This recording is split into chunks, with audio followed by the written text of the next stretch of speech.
Conney Williams. I am the only one in your Google search. There's no one else with a name spelled like mine. Conney. So I went from hating my name, and now 67 years later, I am enthralled by my name. There it is. Because I am the only name that will come up in a Google search.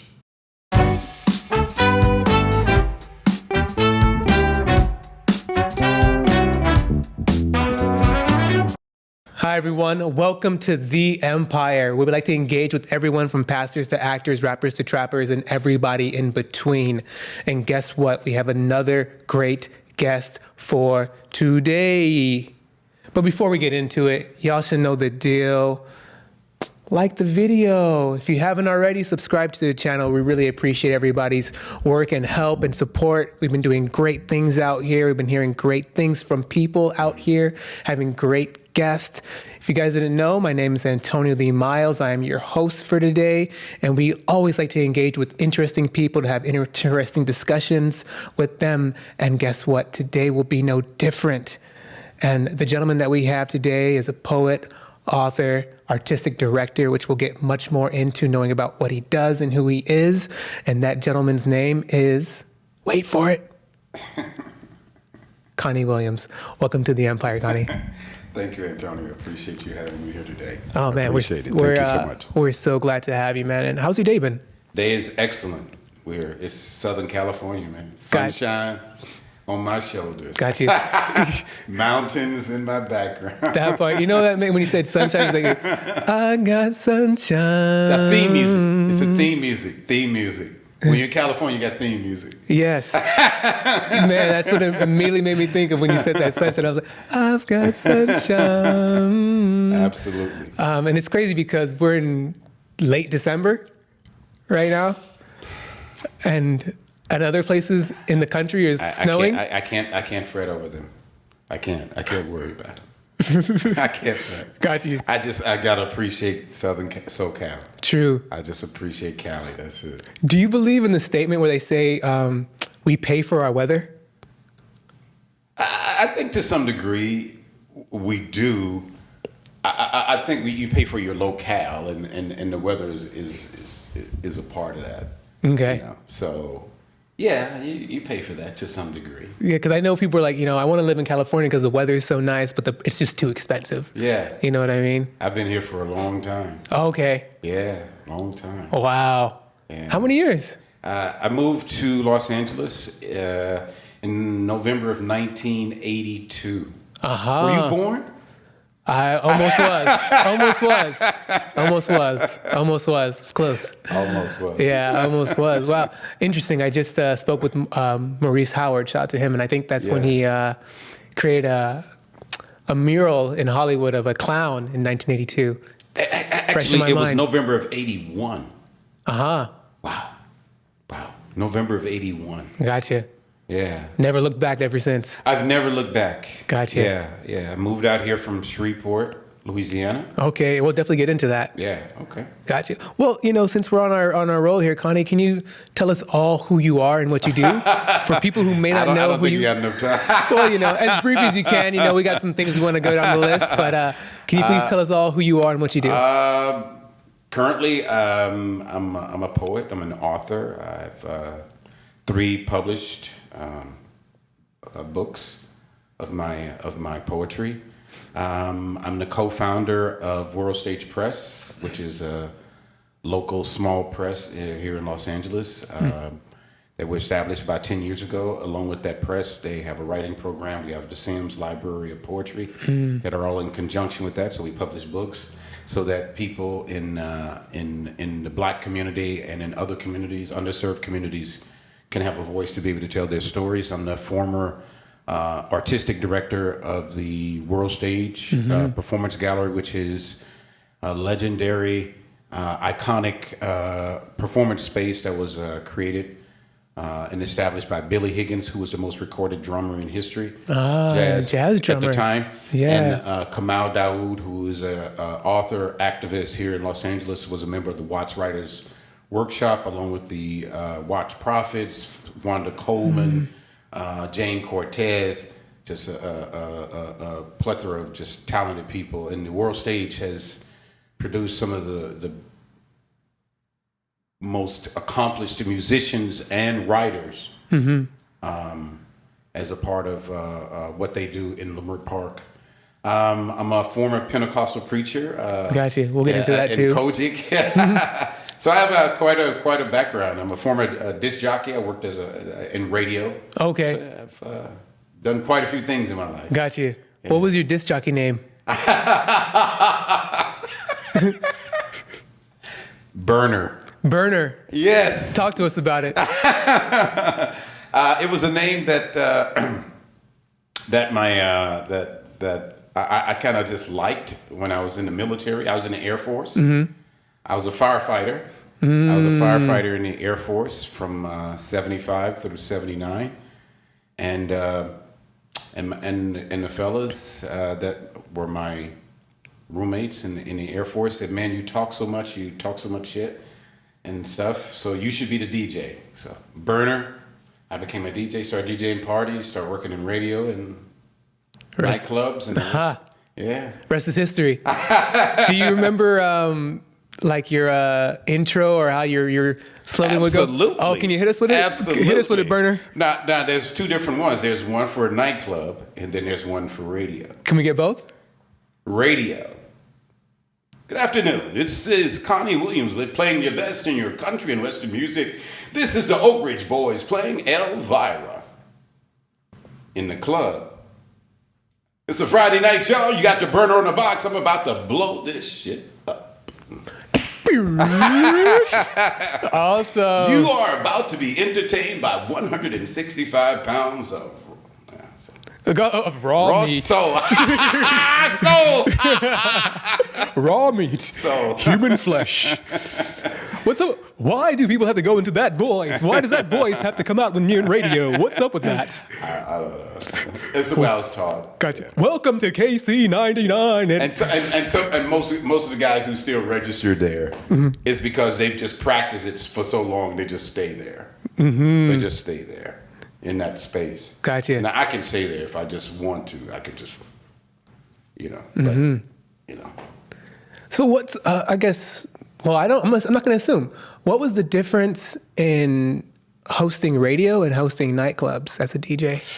On radio, you were very limited on what you could say. Gotcha. In 1981, I was on a country and western radio station, and I got in trouble for saying the word puberty. Gotcha. In the nightclubs, I could say whatever came in my head. Gotcha. Which I love doing. I love the freedom of just being able to say anything off the cuff, come up with sayings that move and motivate people and stir them. And yeah. I guess because like basically as a radio person, you're working for somebody, but then as a disc jockey, you're working for yourself. Kind of, sort of, but I worked in clubs, but you just had so much freedom to be able to say and do it. If you were good and you could move the people, they didn't care what you said. In the clubs, but on the right? radio, you got sponsors and yes, we don't want to upset the people. They're keeping the lights on, so don't upset them. Yeah, absolutely. I got you. Well, you mentioned a little bit about being a preacher and also being from. You said Shreveport, Louisiana. So can you give us all a brief history of how you grew up, where you grew up, all the way up to the man we are here today? Wow. I was born in Shreveport. We lived in an area of town called Moortown, not Motown, Moortown. AKA Blacktown. My mom had 11 children. Gotcha.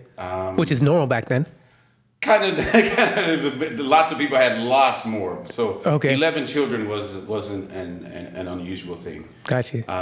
It was a small number back then. Yeah. So and I went to school there, graduated high school there. I joined the military, joined the Air Force, and I was stationed at Barksdale Air Force Base, which is actually in Shreveport. So I was stationed in my hometown. Why did you join the military? It was a known because I couldn't afford to go to college. My parents couldn't afford to, and I was a smart kid, but I wasn't a good student. Okay, two different things.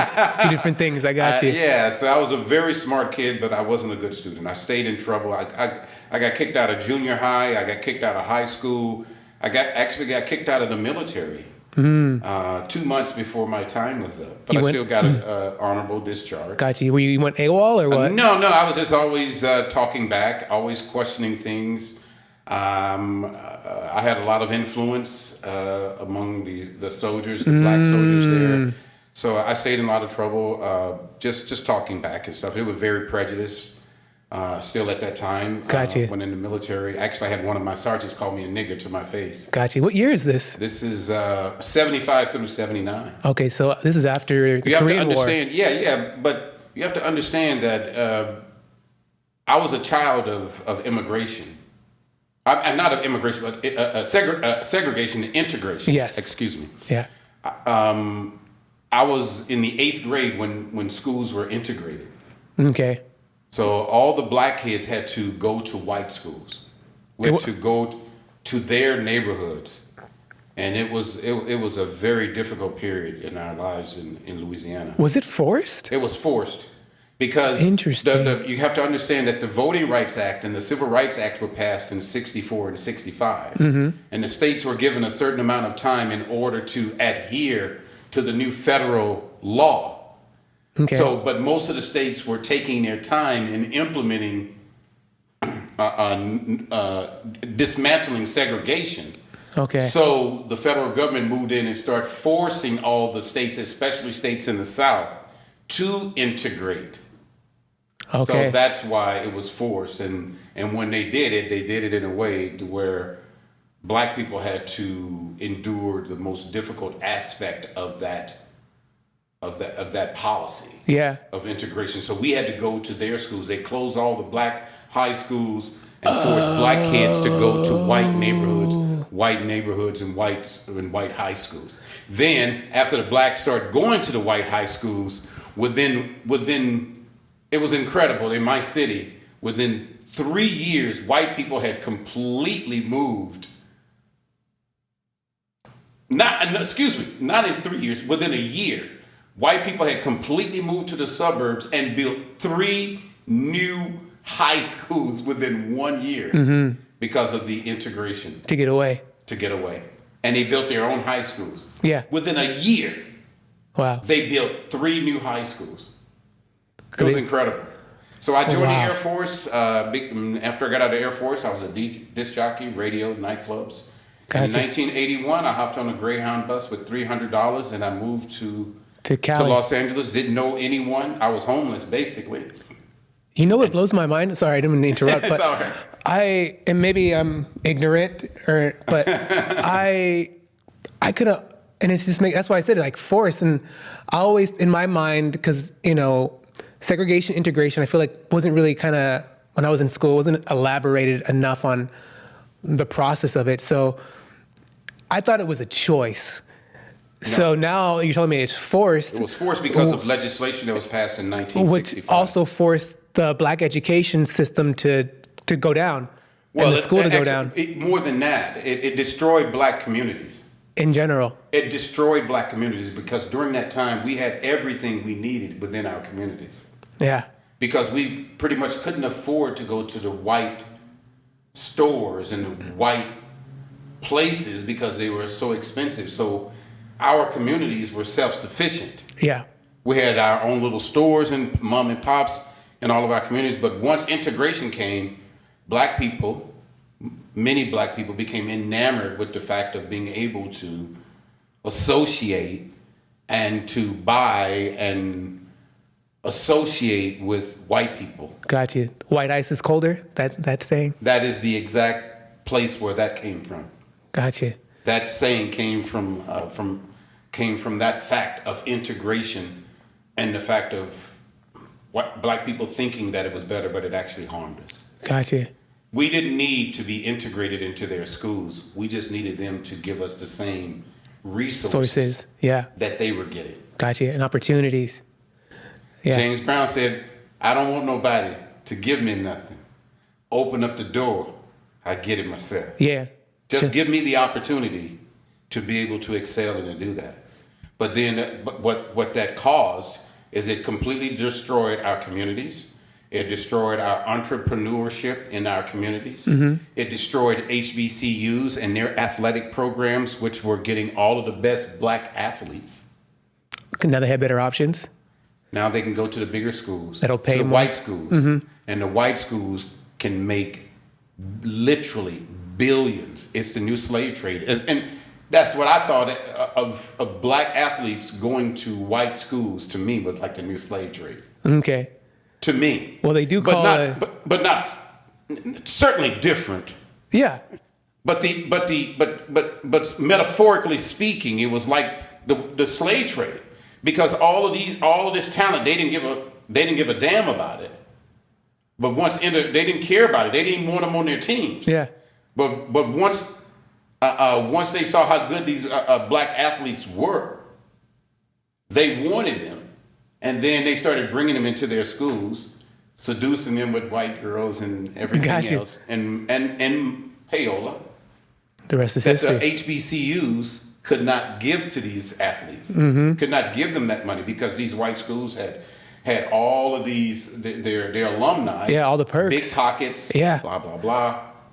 That was the downfall of that's what I'm saying. It had far-reaching ramifications for the black community. Got you. Than never before. Yeah. And they've never recovered from it. Yeah. And the black community has never recovered from forced integration. Gotcha. And probably never will. And probably never will. Yeah. Never will. And that's a community. Because our community suffered and died. And then we get all of these other supposedly better options that are available to you, but it destroyed all of our communities. Yeah. And you go around and look at all of those places that was once thriving in the 40s, the 50s, and the 60s, and they're like ghost towns now. Yeah, and I guess that's, it's such a hard question, and we'll kind of move on forward. But it's kind of like since the youth are not educated to know how to work as a community, then they can't teach the next generation on how to work as a community. Because it was systematically done to undermine not just the communities. Because what establishes communities? People. Families. Yeah. People and families. So they did all three. They destroyed the families, black families. Yeah. Take your time. All of that destroyed black families. Yeah. Once you destroy the black families, you destroy black communities. Period. Once you destroy black communities, you destroy black business, entrepreneurship, black education. Now, we can sit up here and say, no, I understand that it's not destroyed completely and ultimately, but it has been completely undermined.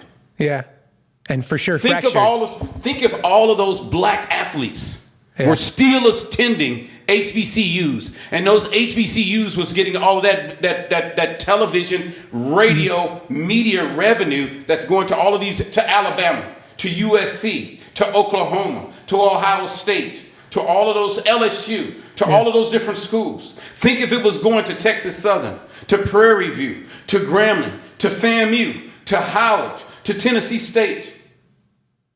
Yeah. Think if all of that revenue was going to those schools. Gotcha. That's why there's kind of a controversy then between. Those schools would be on television. Those schools would be in the national championship. Yeah. Those schools would be getting the best of the best. Those schools would be attracting white kids. Yeah. So that's why who wanted to go to their schools because of their athletic and academic programs that they offer. And I guess this is kind of like the argument that a lot of people have with Deion Sanders' move, right? So I'm not sure if you're aware, but I am completely aware of it. You're completely aware of it. Okay. I'm completely. There was no way for him to stay. Gotcha. It was impossible for him to stay. It was impossible for him to stay. Because why? Because the schools and the alumni are not going to make the type of investment in him and in the schools that's necessary at this point. Yeah. Because we're so far behind, it would take those alumni doing more than what they do now. And I don't know that those alumni of all of these HBCUs have enough to be able to compete with even a Colorado. Yeah. And I think they would need that. And he would need that. in order to be able to recruit and get the kind of players necessary. You know, he started getting 4-star, 5-star recruits at where he was at Prairie View. I think it was at Prairie View, right? He started getting those recruits, but he could not sustain that without the type of funding that's necessary in order to do that. So it's like a catch-22. Well, it's too far behind now. If they had done it back then, if they had never accepted the integration, they would have that money because they would have had the athletes. Gotcha. Because like I even think and they would have had the programs to be able to do those things. Of course. Because we would also had, we wouldn't have had such a drain of academic drain that we had in our HBCUs because those students, academic students like Martin Luther King, went to an HBCU and later did the higher education at another school. Yes. But he did his undergrad at the HBCU. There it is. Can you be careful with the wire? Okay. Yeah. You know, because I feel, in my opinion, I think some of these athletes that are coming out of high school, they want to go to HBCUs, right? But then they're getting such bigger offers for like LSU and USC, right? So I'm wondering. Well, it's been too ingrained now. To go to a better team, It's culturally ingrained now. Okay, to go to the bigger school, bigger name. It would take such a campaign by HBCUs and people who love HBCUs. Yeah. It would take such a campaign to be able, and it would probably take at least 20 to 30 years in order to actually reverse probably even 50%. Got you. Because it's so culturally ingrained now. Got you. Hey, you know what's interesting is that, and I was reminded about this recently, is that some of our biggest HBCUs that we know are Morehouse and Spelman, right? But those are not even named after black people. So I think that's always very interesting. And you guys can look that up for yourself to find out who those are named after. But I kind of wanted to know, so you said you got honorably discharged from the military because you were I was always speaking up against what was happening because at the time, Can you give an example of something you would speak up against? Well, I mean, the black military people. Now you have to understand. I'm in the Air Force. I'm a firefighter. They have to have civilian personnel there because military personnel are always coming and going. So they have to have people there that are familiar. And all the people there were white. They had one black civilian fireman. Gotcha. So that was already a telltale sign of the racial injustice in this particular. And this is in 1975, 79, right? Yes. Okay. It was crazy. And the black military people would get the worst assignments. They would get the worst ratings, job ratings. You know, because these would be important in order for you to get promotions. And they would always give accolades and stuff to the white people that was there. Okay. And we would always get the worst assignments. So I would always talk about it and call it out and say, you know, this isn't right. This is what's going on. And like I said, I had my direct report supervisor called me a nigger to my face. Gotcha. And then wrote me up, got me written up. And after calling you? After calling me a nigger to my face. He later got busted. Okay. Finally. But he had been doing this stuff for almost the entire 4 years that I knew him. Wow. Probably even longer. Probably even longer because that's who he was. Yeah. And here, he finally gets caught. They bust him down. He loses a strike. Yeah. And they wanted everyone to feel sorry for this racism. I love it. It's incredible, man. How the world works. Victimhood in America is never lost on me. God, how the world works. Awesome. The people who perpetrate the most heinous crimes in America are always the victims. Yeah, I love it. Yeah. I love it. And they're perceived worldwide as being good, and we're perceived worldwide as being bad. Yeah. So after that, I moved to Los Angeles in '81. You said you had $300 in your pocket? $300 and a bag of weed. Yeah. Yeah, continue. We got to figure out how you went from a bag of weed to seeing trees in your backyard and mountains in your backyard. Let's continue. And like I said, I was homeless. I didn't know anyone. And I asked my mom, did we have any family? I had some cousins who lived out here who had never met me. They allowed me to live with them. I started going to church out here, and I joined the church. Had a rebirth experience. Okay. And became a Pentecostal preacher in Kojic, in Church of God in Christ. Gotcha. 20 plus years. Wow. Yeah. But I got in trouble with that. Okay. There seems to be a pattern here. There's a common denominator. Because I was always questioning their theology. I was always questioning their theology. And not just questioning theology. And for me, it's always been a question about questioning life, questioning what we're doing and how we're living this life and what does this mean. And I've always been a person who's done it. Even when I was a very, very young kid, I've always had questions about the world and the universe and why things are the way that they are. So I question everything. And as you should. Because I want to know. As you should. I have an insatiable lust to want to know as much as I can about this universe. And here I'm 67 years old, and I feel like I was when I was 12, 13, 14, 15, where I just wanted to know stuff. Yeah. I feel the same way now. I have the same eagerness to want to know about the universe, to question things, to question my motives, to question why I do what I do, why I'm the person that I am. So even as a minister, I was questioning myself, questioning the theology, and eventually evolved beyond it. So, and I think so there's a scripture, and as you know in the Bible, it says like, my people shall perish for lack of knowledge.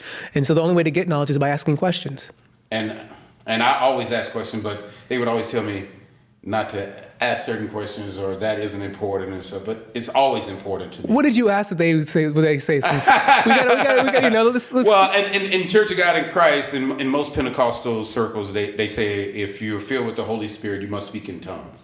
Okay, speaking in tongues. Yeah, it's part of the Penta part. It's part of their dogma. To speak in tongues. And I said, well, there's 9 gifts of the Spirit, according to the Bible. Ooh, can you tell us what they are? The gift of speaking in tongues, the speaking of interpretation of tongues, the gift of prophecy. So there's 9. I can't think of them. Gotcha, it's okay. But there's 9 different gifts. And my question was, if there's 9 different gifts, how can you isolate one gift and say that when God's Spirit is within you, that this one gift is always going to manifest in everyone as direct confirmation that you were filled with God's Spirit? When there's 9 different gifts, 9 different manifestations, so how can you say there's only one? There's only one that will manifest to verify that you are filled with the Spirit. Okay. So I always question that. I say, why can't this one manifest? So I always question those type of things because it didn't make any sense. Yeah. You know. So, you know, God, you know, why do I have to give money for this and this? God doesn't need any money, so what are we using the money for? Why don't we invest the money? You know, why don't we use the money that we have so we can grow it so that we're not always making our people poor? Yeah. But we're what was their answer to that question? What was their answer to the question? No. No? No, it was just no. Yeah, because it's not a good idea. Because they're not. My idea was, you know, and grow what we have in order so that it can become more than what we have, in order so that we can expand what we're doing, so that it can be bigger and better. If this is really what we're doing, then let's make it better. We can invest the money that we're bringing in, right, and grow it. And now we can purchase this land. We can have a senior citizens place. We can have a single mother's place. We can have homeless children. We can do all of these services. We can under the umbrella because this is what we're supposed to be about, and we can grow what we have so it can be bigger and better. Yeah. And we're not harming our people by putting them in poverty because they're giving all the time. Yeah. what I've learned a lot about churches, especially churches that are not big, they're not educating the people on financial literacy and how to Or become relationships. Yeah. Either one. like romantic relationships. Absolutely. Gotcha. Those are the two things that the churches completely failed the people on. But Finance and romantic relationships. They don't talk about those things. they don't touch They them at just all. stay abstaining. And Okay. they know people are having sex. Gotcha. They're like, oh, if Just abstain. the butt doesn't count. Whatever the case might be. That's what I'm saying. So they actually failed their, but I was a youth pastor for many years, and I used to talk to kids, my youth, about different subjects and stuff like that. I didn't get into their personal business, so I wasn't interfering with people's families. My thing was exposing them and getting them to understand certain things for themselves and growing into being full-fledged human beings instead of being lopsided as most Christians are or most religious people are. So to Yeah. speak. They're lopsided. They're not balanced. Gotcha. Yeah, they don't want to accept their true nature. Well, yeah, because everything is either one way or another, and there's no balance. Gotcha. It's either black or white type of thing. There's no balance. There's no nuance. Gotcha. Which is terrible. So I stayed in trouble. So my last few messages that I preach at the church, it wouldn't be so hard if the retards weren't in charge. Uh-oh, hit them. And the jackass communion. Oh, explain. Did you know that in the Bible? That every firstborn male has to be redeemed? Jesus had to be redeemed with the silver half shekel. That's why Mary and Joseph took Jesus to the temple in order to offer a sacrifice, because every firstborn male has to be redeemed.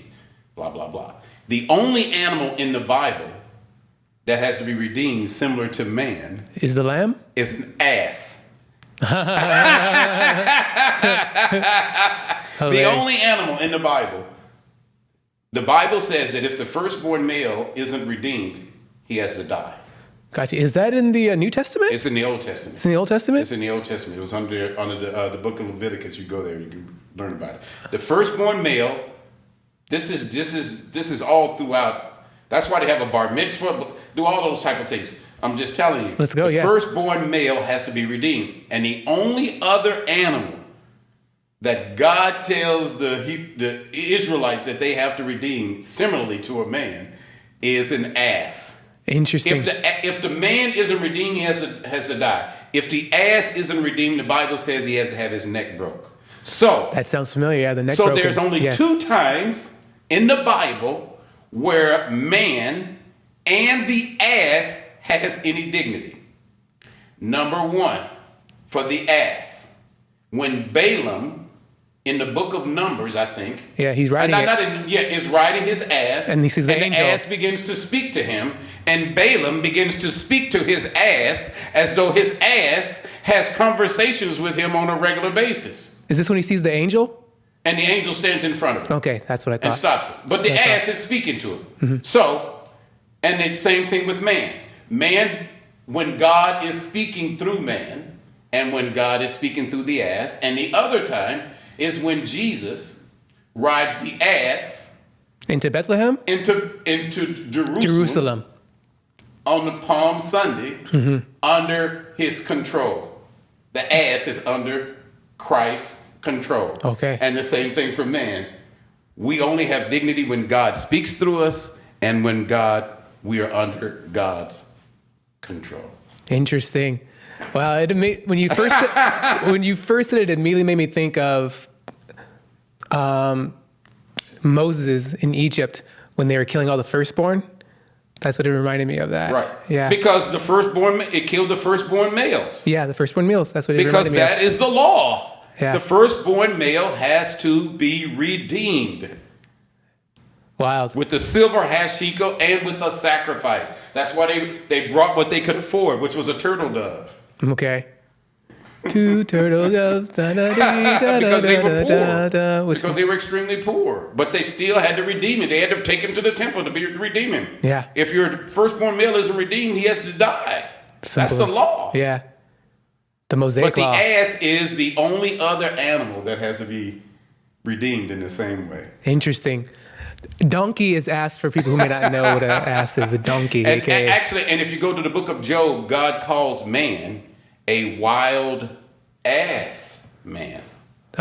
I guess it depends on the in the I did my which own version. emphasis. Right. Wild ass man. Yeah. Oh man, I want to talk about Job too, but That was a great message, boy. I got in trouble for it. But I it can was great. imagine. Oh man. I want to talk about the book of Job so bad.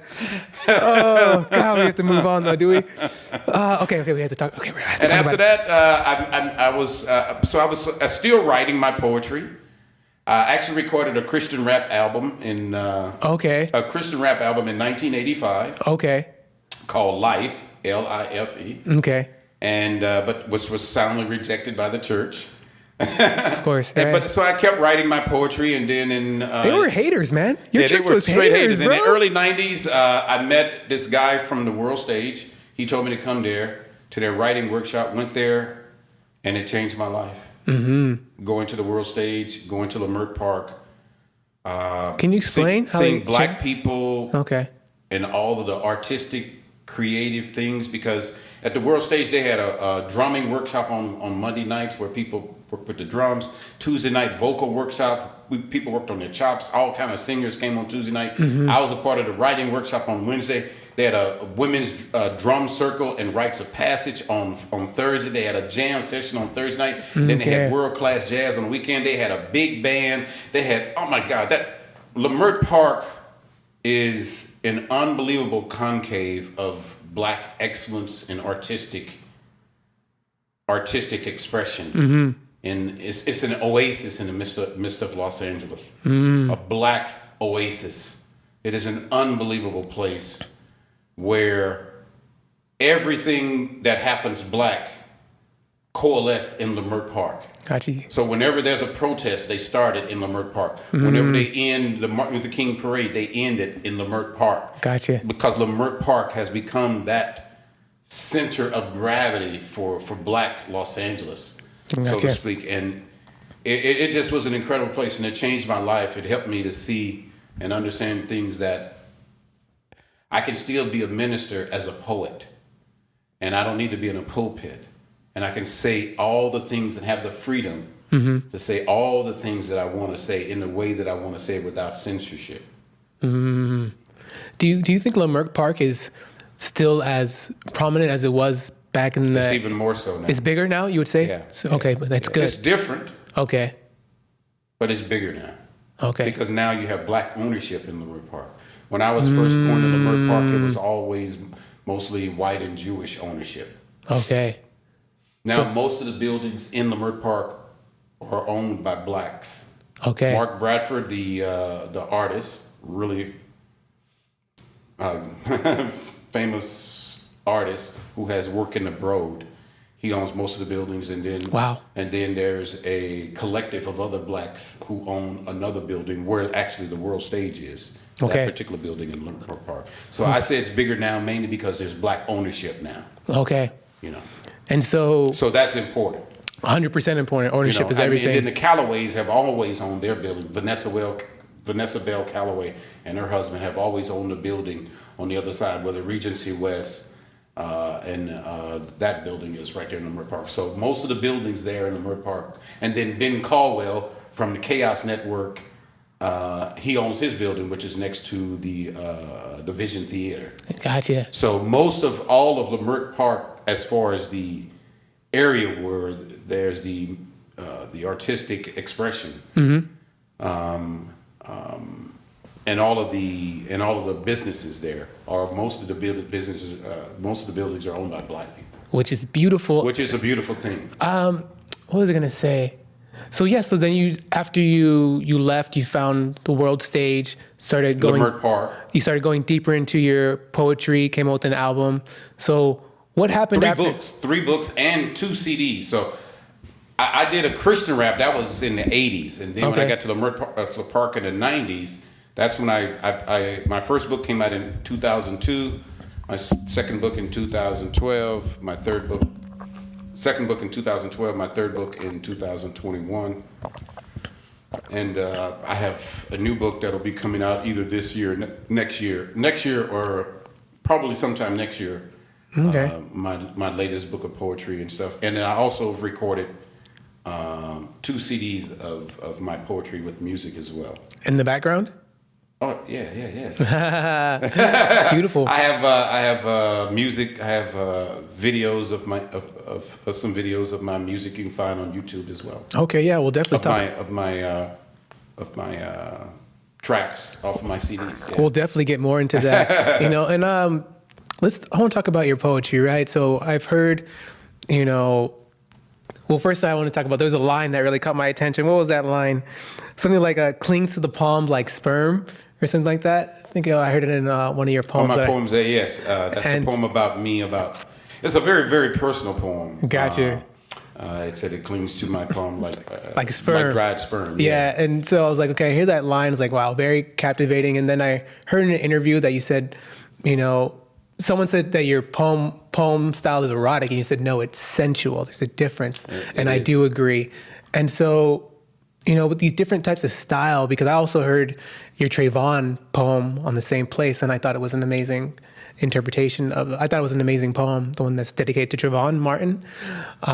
So with all this said, and people who may have never heard your style or may have never heard you say this, how would you define your style? I'm undefinable. Okay. I'm not. That's why I'm not a preacher. That's why I'm not whatever. Because I don't want to be. I don't want to be categorized. I don't want to be pigeonholed. I want to be able to do and say the things I want to say, whatever it may be. Okay. Whether it's talking about injustice, whether it's talking about love, whether it's talking about questioning my existence, or whether it's talking about death.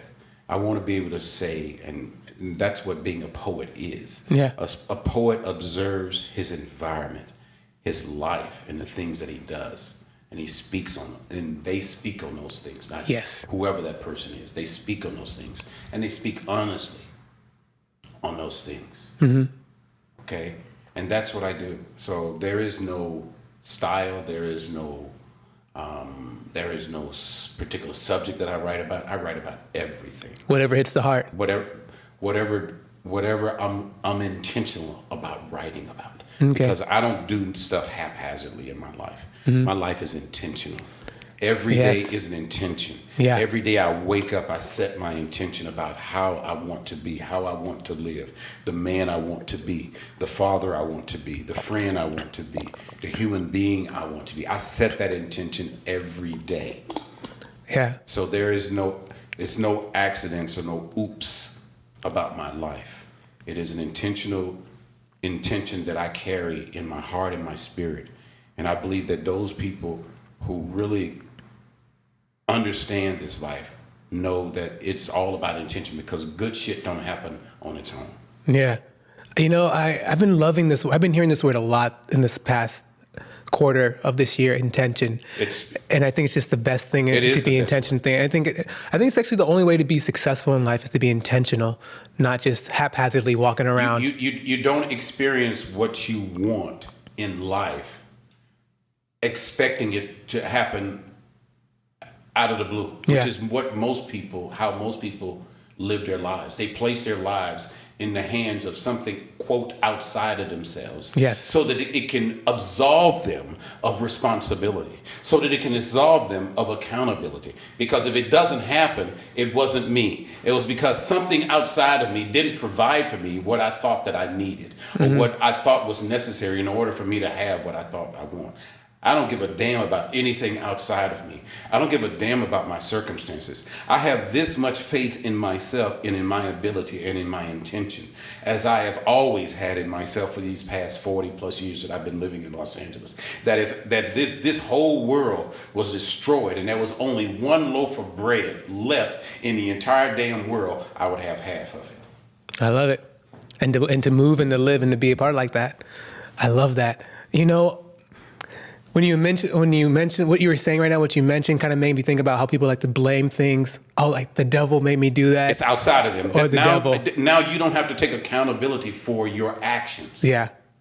Because you're just expecting, your actions show that you have no intention and you don't even really believe in what you're saying that you say that you want. Yeah. It's like, oh, the devil made me do this. No, I'll be even simpler. Yeah. if you see a person who says, I want to lose weight, and every time you see them, all that they, and I'm not here to shame anyone. It's okay. I'm just talking. They're saying, I want to lose weight. They're always saying, I want to lose weight. And every time you see them, they're gouging themselves. Gotcha. They're 500 pounds. Okay? I'm not here to shame anyone. I'm not talking about it, but whatever. It is what it is. Fast food. They don't mean what they're saying. There is no intention behind their words. Gotcha. When you are intentional, that means that whatever it is that you're intentional about, your mind, your body, and your spirit are going to move in the direction of what it is that you say that you want to accomplish or have. Amen. Your mind, now, it doesn't mean that you're going to have it, you're going to get the same outcome as someone else. Doesn't mean that. Yeah, no. It does mean that the probability, not possibility, because possibility is one of the worst, possibility and hope are two of the worst words in the English language. Tell them. Two of the worst words in the English language. Gotcha. But if you are intentional, you at least have the probability that you will experience or have what you desire to some degree. Whereas if you're just waiting for it to happen, just to see that something is going to appear out of the sky, some miracle is going to happen, okay, outside of you, then you're waiting for the possibility of it to happen. It's possible for dinosaurs to show up. Yeah. But it's not probable. Yeah, the probability is highly unlikely. So the possibility is really beyond reason and beyond the probability of ever happening. Yes, it's possible, but the probability is so low that it will never happen. In reality. Yeah. So most people want to live their lives saying, well, anything is possible. No. Sure. You live your life, and you should at least having what you desire is more accessible when you are intentional and you deal with probabilities over possibilities. Agreed. And you don't live your life off of hope. I hope something happens. No, why are you saying I hope something happens? If I'm intentional about it, it can happen. Agreed. And you know, if I'm it's intentional interesting about it, when I'm intentional about it, it can happen. Yeah. And the probability is a lot likely. And it goes back to what you were saying about people who want to lose weight. They just talk. I have a quote. That's just one thing. Or have money or whatever. Yeah, no, and I'm agreeing with you. And I have a quote in my book that it's like, everybody has a mouth and an ass, but only one thing tells the truth all the time.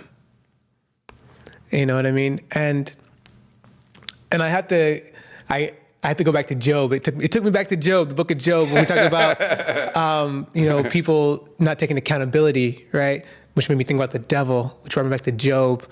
And I thought it was very interesting in the first chapter of the book of Job, where God and the devil have a conversation. He's like, where you been? The devil is going up and down into the earth. I've been here in the fro. So basically, what this tells me is that two things. God and the devil have a relationship. Obviously, God knows what the devil's doing and is allowing the devil to do what he's doing. And then they make a wager about Job, my servant. Do whatever you want to him, except kill him. He'll still be on my terms. He'll still love me. Let's make a bet. All right, let's make a bet, God. It's so illogical. It's such an interesting. I find it one of the most interesting things in the Bible. It's so illogical. Yeah.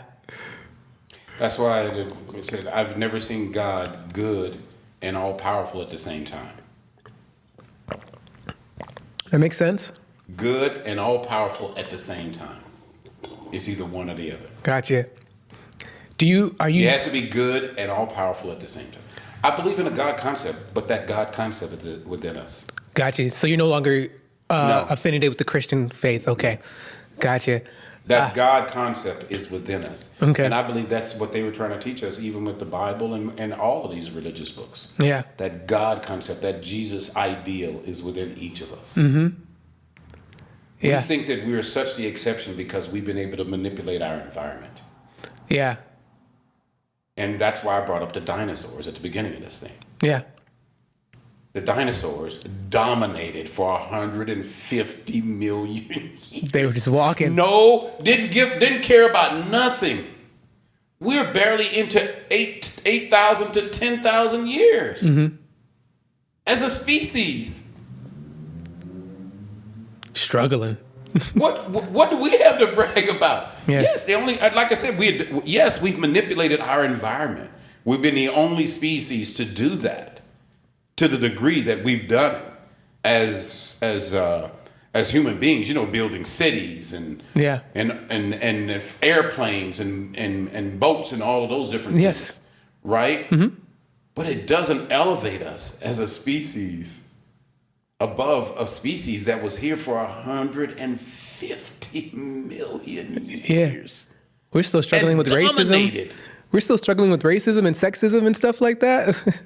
Dominated. Yeah. Other species could not even grow.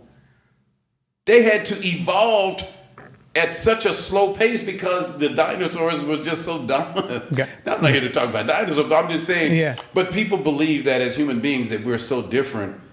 We're energy, we're matter. And our energy and matter is the same as the energy and matter that's in the universe. We're star people. Yeah. We're Stardust. star people. Stardust. I love We're it. stardust, bro. One of the coolest 95% of the universe of our bodies contain 95% of the material that is in the universe. Yeah. Energy can never be lost. It can only be displaced. Got you. Transferred. It can only be transferred. Yeah. You know, it's cool because... You know what I mean? Yeah, I'm with it. So it's always... So that's why the universe always was, always is, and always will be. Gotcha.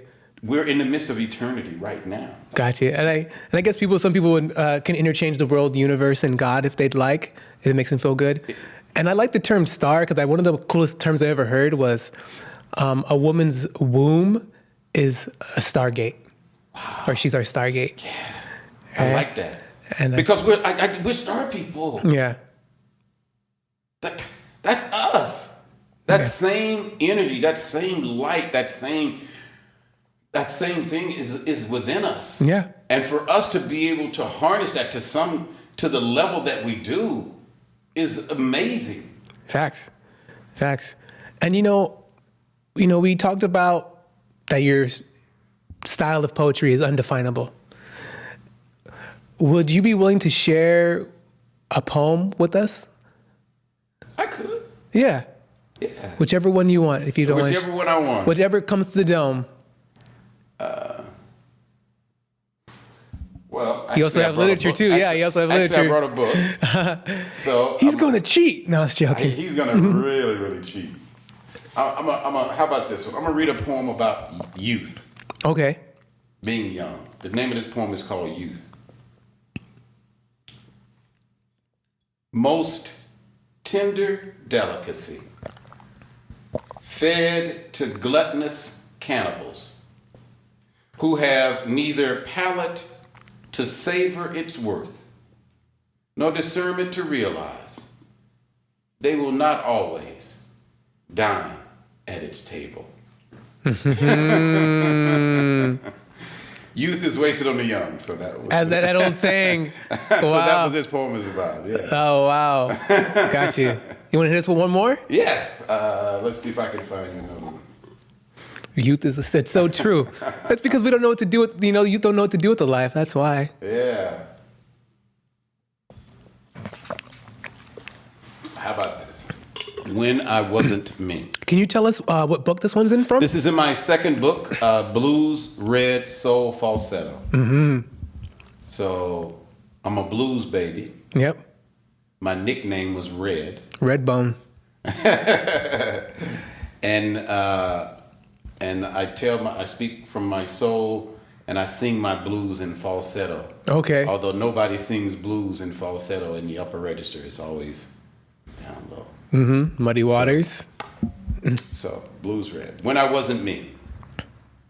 Catholic mythology and human oxymoron crept into 1956 Shreveport, intersection of Doris and Long Street.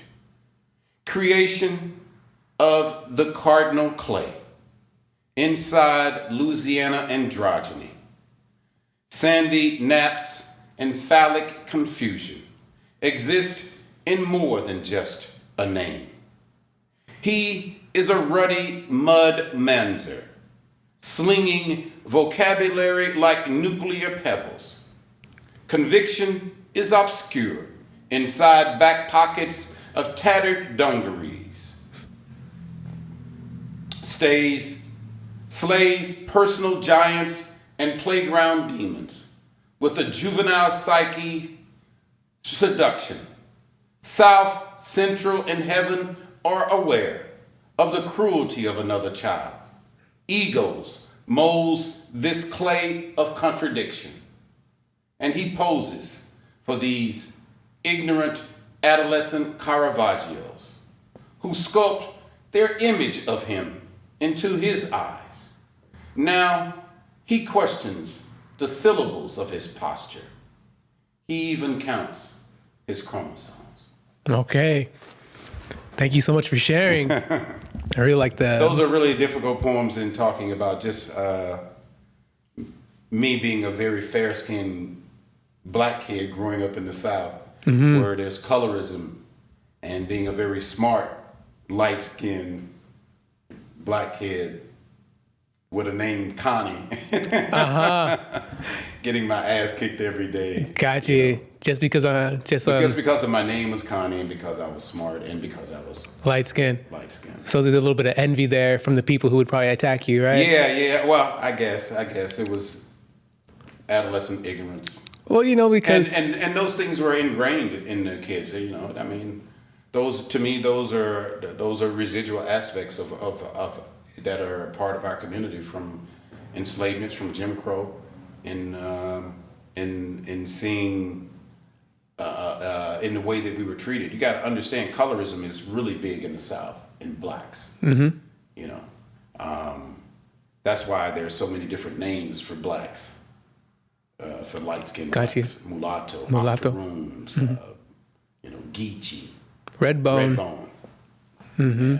I hated them all. I can imagine, because I heard them all. I hated them all. I heard them all day. I used to pray to be black, man. I used to pray every day, God, make me darker like my brothers and sisters. And that reminds me of Bob Marley, who's half white, half black. He would put paint shoe in his hair to make his hair darker, to make it, and it's interesting, because I'm pretty sure there's some people who are darker who want to be lighter, and then there's people who are lighter who want to be darker. But it was all created by white people in creating that divide. Once again, when they brought us here, it was all about dismantling every aspect of our humanity so they could control us. Yeah. So you create divisions within them. You pit the woman against the man. Yeah. Because the slave owner can have sex with him and emasculate the man in front of his woman, and then you create a division between those who are fair skinned, who get to work indoors, and the darker ones who work outside. So whether they understood what they were doing, it was very systematic in the way that it was carried out. Yeah, create the division and you completely destroy. And this became inculcated in our culture for 400 years. And people wonder why that is still prevalent, not just for 400 years up until slavery was destroyed, but you got to realize Jim Crow carried on for another 100 years. So you had similar conditions that still were carried on. And so this whole mentality of the way people saw themselves was inculcated into us by white people. Yeah. And it was very, very, very good all the way. And then even after doing all of that, we get to the point of integration. So it has been in actuality, it's been a master class of how to destroy a civilization. Yeah. How to destroy a people. And I've noticed and I've learned that colorism is not only in America. I've seen it in Mexico, in South America, because in India. Anywhere European colonizers went, there's colorism. Yeah, and it's wild. I'll repeat it again. Yeah. Anywhere European colonizers went, there's colorism. Yeah. And that's in the Middle East, Malaysia, India, China, Yeah. China, all those places where Europeans were, all right? Burma, all of those countries, South America, North America, Yeah. Central America, the Caribbean, Yeah. anywhere. Even in Africa. And Africa. Yeah. Because you got to realize, after they brought slaves to America, and they ended slavery in America, Yeah. right after the Civil War, you know what all the colonizers did in Europe? They divvied up Africa. So they didn't need to bring slaves to their countries. They went to Africa. There's this big conference that happened in the late 1800s where all the European nations got up and they divvied up Africa. That's why you have the Dutch in South Africa. That's why you had the French in Senegal. Yeah. And that's why you had the British over here. You had the Belgium. Yeah. I mean, the French.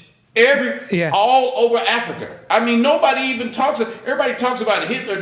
There's a guy who killed way more people than Hitler. Leopold. King There we Leopold go. of Yeah. Belgium. Yeah. In the Congo, correct? In the Congo. Yeah. Okay? Mm-hmm. And not only him. What is the greatest academic accolade that a person can receive? Is it like the Nobel Peace Prize or something No. like that? No? Educational. I don't know. The Rhodes Scholarship. Okay. Cecil Rhodes. Rhodesia. Zimbabwe. Is that where it comes from? Wow. He was a murderer. Wow. And murdered literally thousands of Africans. Mm-hmm. Cecil Rhodes, for which we get the Rhodes Scholarship. And that's the highest. The highest academic scholarship, a gift that you can ever receive is when Gotcha. a person becomes a Rhodes Scholar. Is that United States or global? It's in Europe, Okay. but they give it to people anywhere around the world. Gotcha. It's good to know where things come from. Cecil Rhodes, It's good to know. Rhodesia, today Zimbabwe. Mm-hmm.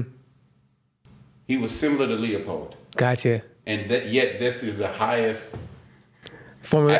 academic award Yeah. in the world. It reminds me of people getting of a fucking murderer. genocide. It reminds me of how people get like the Mark Twain Award now.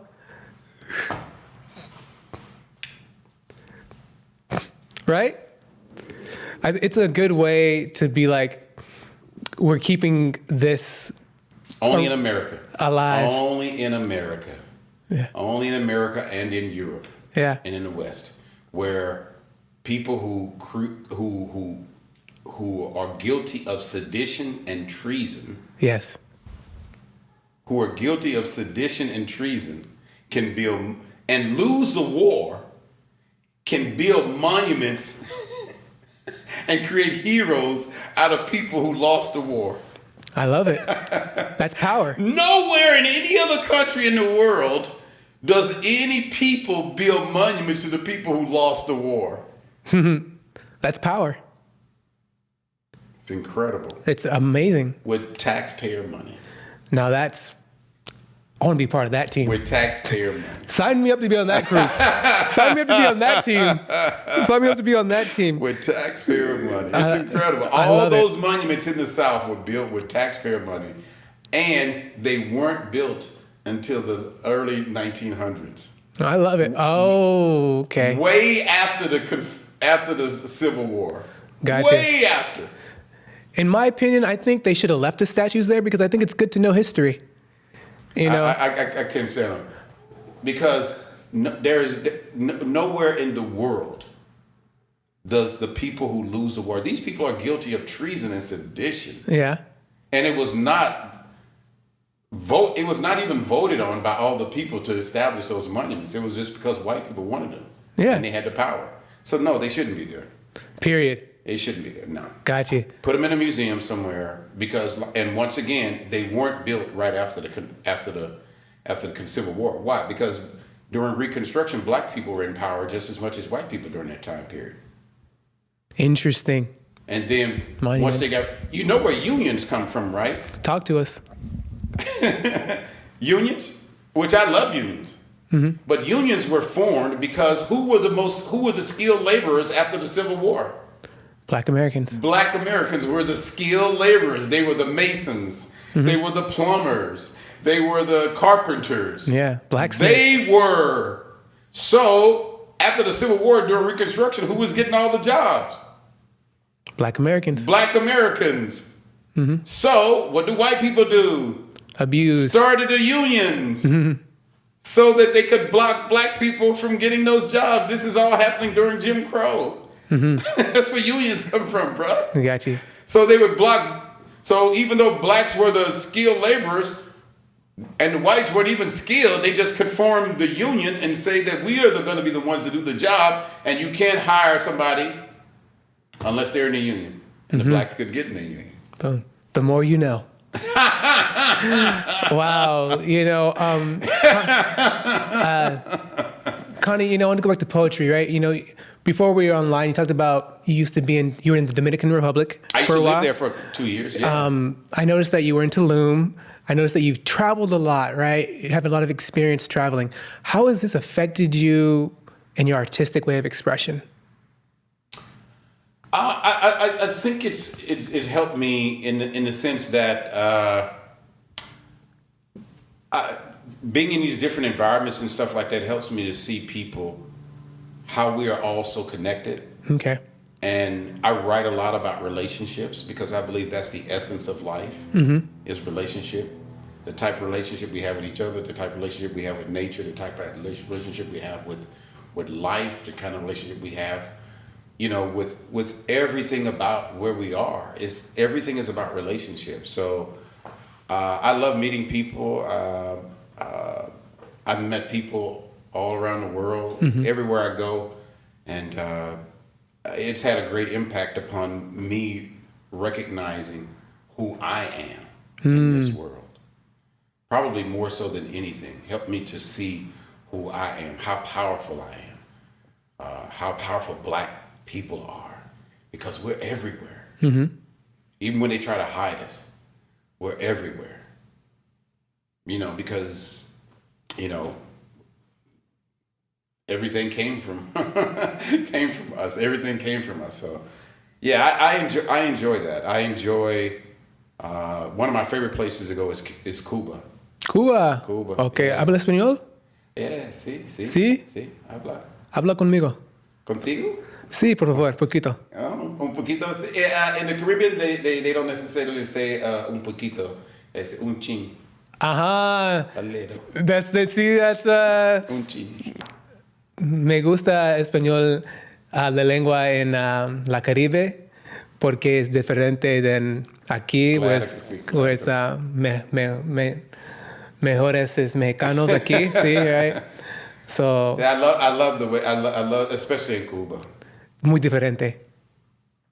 I have to. They're very fast. They speak very fast. So I have to like. Otra vez, por favor. But I, I taught English. I was teaching English over there. I was a part of the community. I said I'm gonna live here, so I was a part of the community. So I was teaching English in this bate, Okay. which is really wow. It was horrible conditions for these people. Colorism is strong in the Dominican Republic, really strong in the Dominican. You'll never see a dark Dominican in power. Period. And not in a high office. Gotcha, like president. Yeah, you'll never see that because they're very tied to their European ancestry. But Don't they even say I'm not black? Is that a thing? They'll say they're not black. Yeah. The ignorant ones. But the ones who know, they know. Even fair-skinned Dominican, they'll recognize that they're whatever. But I was teaching English to Haitians who live in the Dominican Republic because Haitians were migrant workers. Yeah, because they're neighboring countries. Right. Well, yeah, but they were migrant workers in the Dominican because the Dominicans didn't want to harvest the sugar cane, but the Haitians did. So they had these buildings that the Haitians, these temporary buildings that for seasonal workers, but the Haitians stayed there, and the Dominican government won't allow them to build anything. So they live in this communal area that was only supposed to be for a seasonal living, where you have these communal bathrooms and toilets and everything. They have no running water inside of the homes. and they can't, and the government doesn't want them to build anything extra to where they are because they really don't want them to stay.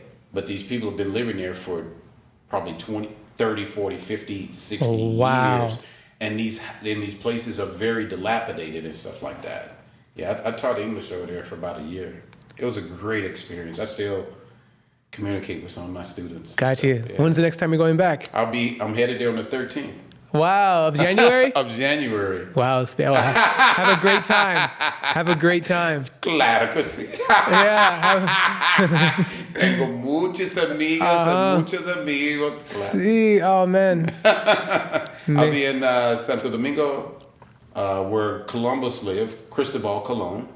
Mm-hmm. Can you believe that they have a statue there of Columbus in the plaza in their Zona Colonial? Sí, yo creo. And there's a statue of Columbus with an island girl, Taínos, con Taínos mujer, sí. Mujer de Taínos, reaching up to him. Okay. It's ridiculous. I see like Dios or something. It's ridiculous that they would have this man who exploited, killed, murdered, raped, everything. And that you would build a statue to it because there's this connection with Europe and whiteness. Yeah, quiero ir con Dios contigo. Oh, otra vez. Ven. Huh? Ven. Otra vez. I'm starting in Santo Domingo, then I'll go to Santiago. Okay. And then I'll go to Puerto Plata, where I used to live, which is in the north. Wow. I love Puerto Plata province, Montecristi, Puerto Plata, Sosua, Cabarete, Gaspar Hernandez, Nahuatl, wow. Las Tarenas, Samaná. I know, it's so beautiful, the beaches and stuff. Yeah. Tienes bien tiempo, señor. Por favor, con mi. Yeah. Have it, Always have a great time. I saw a lot of beautiful. I went to the cemetery in Santiago de Cuba where Fidel is. Jose Marti, the famous poet, Cuban poet. Yeah. Antonio Macea, the guy who led their revolution, the black general who led their revolution. Stuff like that. So. The dark-skinned high authority, right? Yeah. All of Cuba was like that until after the Spanish-American War. The Spanish-American War changed everything in Cuba. After the Spanish-American War and America defeated Spain, there was an influx of Spanish immigrants to the Dominican Republic, to Cuba, and to Puerto Rico. Okay. And the white Spanish immigrants took over power from the dark skin and the more indigenous people in all three islands. Okay? And they were kept in power by who? The United States. Which kept those white people in power and started appointing them to be in power. Fidel Castro was a first-generation Cuban. His father was from Spain. Was he really? Yes. Okay. Yes. Most of the Cubans who left Cuba after the revolution in Florida, white Cubans whose ancestry goes back to Spain instead of necessarily in Cuba from way back. But Fidel was good for the country though, right? Wasn't he? To some degree. Okay. To some degree, yeah. Okay. Yeah, but he ended up doing the same thing to some extent. Gotcha. He did some good things and then harmed them in ways just like the despot who was from him, Fulgencio Bautista, who was the despot before him. Or just like Trujillo in the Dominican Republic. The same, these strong men that United States goes and puts in power, or like the guy Noriega that was in Panama. Okay. All of these are white or whitish type of despots, dictators that were put in power. And then the United States promulgated Jim Crow in all three of those countries. Gotcha. In the Caribbean. In the Caribbean. They had the same Jim Crow. So up until the revolution in Cuba, blacks could not work in the casinos, and they could only do menial work. They could not go there and be in all those casinos with the Italians, mobsters, and rich white people and all that kind of stuff. Interesting. You have to understand that Jim Crow was in the Caribbean just like it was in the United States during the 1900s, because those people have won their independence. The indigenous black people of Cuba, Yeah. and in the Dominican, and in Puerto Rico. Yeah. But once, after the Spanish-American War, those white immigrants came from Spain, and they took over all 3 of those islands. Start having babies, intermarrying, blah, blah, blah. They had more money, blah, blah, blah. More support. And they got the political power, blah, blah, blah.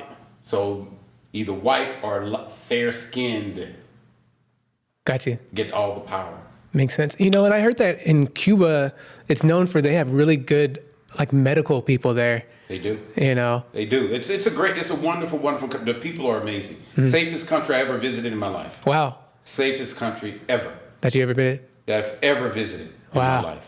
And you've been to Europe? I've been to Europe, yeah. Yeah, it's the safest country I have ever visited. I love that. They don't play with you stealing or harming people over there. They don't play that. Got you.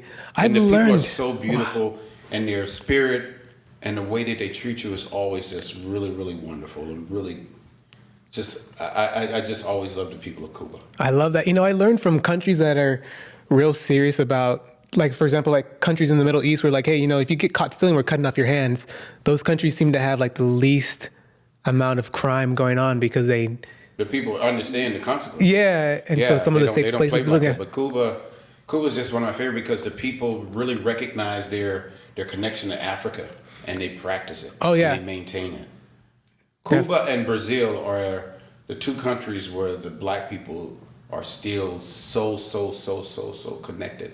They are in Puerto Rico and in Dominican to some degree, some of them. Yeah. But not like in Cuba and in Brazil. Gotcha. No. And probably a little bit in Colombia too, right? But not on their level. Not the same level. Not on the level of Cuba or Brazil. Brazil's super heavy. Yeah. So I have to ask this name because, if you guys don't know, Mr. Conney Williams here goes by AKA Mr. Beautiful. How did the name come about, sir? How did the name come about? One of my participants in the Nancy Writers workshop, where I was in the Merck Park at the World Stage, her name is Imani Tolliver. Okay. And Imani is just this really just amazing poet and human being. Just a wonderful, wonderful human being. And she started calling me Mr. Beautiful. Okay. One day in the late 90s, early 2000s. And not because of how I look, but she said because of my character, who I am. Mm-hmm. And for many years, I was afraid to use it because I always felt like people would consider it like arrogant, being arrogant or vain, or men would take it as me doing something feminine, calling myself beautiful instead of Mr. Handsome, blah, blah, blah. And at the same time, after a time, I just said, why should I shrink away from a name that someone bestowed upon me because of how they see me? And I started using it. So that's how I became Mr. Beautiful. Imani Tolliver is responsible for it. I love it. Shout out to you, Imani. And it's Imani has a beautiful wife, Beth Rubin. Okay. They both live in Los Angeles. She's a poet that I actually published on. Got the opportunity to publish on my press, on World Stage Press. Dope. And I think that's cool. It's kind of cool how people give you nicknames, and then it's just like, it reminds me of how Paul Pierce got his name, The Truth. The Truth, yeah. Because the Shaq gave him the name. So it's like, you can't really give your name, your own self a name. The name. Someone has to say, okay, this is what I see you. This is how I see you. So this is your name, Yeah. And I wanted to, compliment you because, the shirt looks nice. You dress nice. You dress well. Going back to the Mr. Beautiful thing, obviously it's an internal thing, but what is inside usually shows outside as well. And, even when I first met you at the Charles Bibbs Gallery, you dressed really well as well. And I think I've seen some pictures on your Instagram now where you're like, I'm in my 60s. Let me show Let me go shirtless. Let me go shirtless. There's, living is a privilege. Yeah. Living is an amazing privilege. Yeah. You know why living is an amazing privilege? Tell us.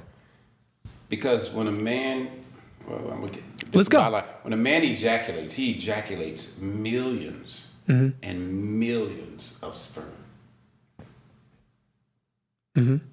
So, and I've heard this explained by Neil deGrasse Tyson. Think of all of the millions of people who will never be people.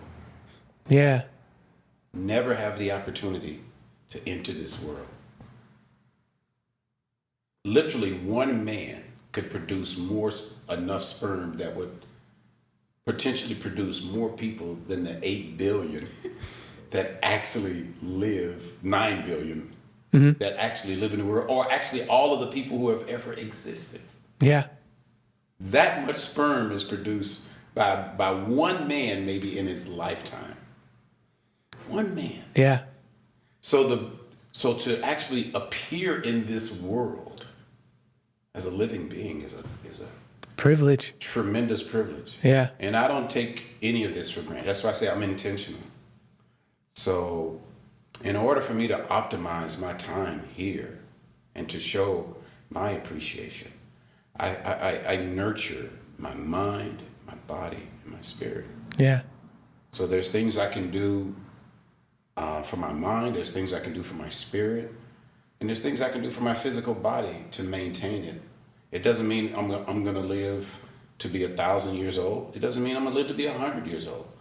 It does mean I can have a quality of life that appeals to me personally. Yeah. So if you're happy where you are, fine. But for me, I love being full of vitality and full of vigor, being able to hang out with my grandkids. Gotcha. You know, and do things with them and participate. So I just, you know, my thing all the time is una vida, una vida. One life. Una vida. Yeah, one life. You know, so I don't take it for granted. So yeah, and I agree with you on, you know, and I even have a chapter in my book here called "You Are the Holy Trinity," and it kind of triggers a lot of Christians, and because it's like, you know, the only way for you to be the Holy Trinity is if you treat your mind healthy, your body healthy, and your spirit healthy.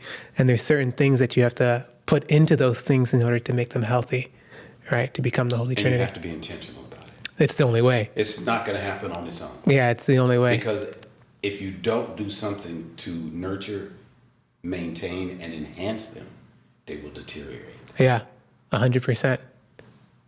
100%. You know, I was... Which it's going to happen anyway. True. So what you can do is slow the process and have your body, your mind, and your spirit function more optimally for you while you're here. Yeah. I don't want to be struggling to walk upstairs. That part. I don't want to be struggling to understand the universe and quantum physics and the fact that everything, because I want to know. Mm-hmm. See what I'm saying? So I want to know, and I want to do whatever I can to make this living that I do better. That's why I question myself. That's why yeah. Because I want to, every day I want to be a better version of who I am. And that's the key. And to treat this vessel right, you know, people treat this thing. People treat this vessel so terrible. You know, you reminded me of, I was listening to a gentleman named CGA this morning, and he was saying that as he got older and started getting his money right and everything like that, his options and how women treated him were different. So I don't know why this is coming up for some reason for me right now, but I'm thinking, like he said, when he was in his 20s, he used to work really hard to try to get attention from one girl, and now he's older, in his late 40s and 50s, and it falls in your lap. He said he doesn't even try. He's just financially better place. I don't have to try. Right? That's why I don't sweat it. Not that I don't desire a companionship. That's Yeah. not what I'm saying. Yeah. That's why I don't fret it. I'm being intentional about living. When we're intentional about living, those things that you want and you desire Yeah. will happen. You will attract them. You will have them, and you'll have the ability to participate with those things that you want because of that intentionality that you have in your life. So that's why I'm intentional. I love it. It's like a law of attraction. That's another aspect of why I'm intentional. I don't have to worry about it because I'm intentional about how I'm living my life, and women respect that. Definitely. In a man. Yeah, a man that has his purpose. Women are, and men become. Yes, that's the thing. Yeah. Women are, men become. Yep. That is definitely a thing. And That is life. And that's, some boys are not taught this at a early enough age to understand this. Neither are women. A lot of them don't know that as well. Women are, men become. Yeah. Yeah. Men ain't shit when we first come up. But women are cute, beautiful, yeah. sexy, lovely, attract everything as soon as they come into the world. Yeah, and they take advantage of that. So when a man talks about himself, it's always about his accomplishments. Yeah. And what he's done. What did Chris That's how man gains. That's how man gains attractiveness. Yeah, and respect. Because as a man, I want to be respected more than loved. Yeah. I want to be respected more than loved. Yeah, because love can fade, but respect Love changes. Yeah. But the type of love that people talk about. Yeah, it can change overnight. The type of love that people talk about, which is emotional. Yeah. That can change. It can change overnight. Come and go, right? Yeah, it can change overnight. So I want to be respected. Respected is way more valuable. It's key. I think it's Chris Rock that said it. I think it was like, when a girl talks to her friend about she meets this guy, she's like, "Oh, what does he do?" And then when the homies talk to her about his girl, how does he look? Is she fine? Yeah, what does she look like? And this women are, men become. Yeah, and so I think, I think if we understand this at a younger age, I think it kind of helps us prepare better because looks only last for a certain amount of time, but men have to build them. It needs time to take to build things, so it's different pathways for different genders. Well, you don't want me to go down this road, so I'm gonna let this one go. We're gonna go. We're gonna get on this road because we're gonna connect it to your segment that you have on your Instagram called Backyard Sessions. Oh, Backyard Chronicles. Chronicles. I was close. Chronicles. Backyard Chronicles, which kind of I feel like addresses some of these conversations that we're talking about. All of these things, right? Yeah, absolutely. So, can we talk about why you decided to start these Backyard Chronicles and things like that? Wow, why did I start it? Because I don't just feel, I believe that the black man has been the most harmed and exploited group in the history of this country. Okay. The black man. We've suffered more than anybody. Got you. In this country. And people would argue the American Indians, right? And yet the narrative about black men is still the exact same narrative when we were first brought to this country by colonizers. Black men ain't shit. They're over-sexualized. And all of these we're ignorant, we're stupid, we're all of these things. So, what do?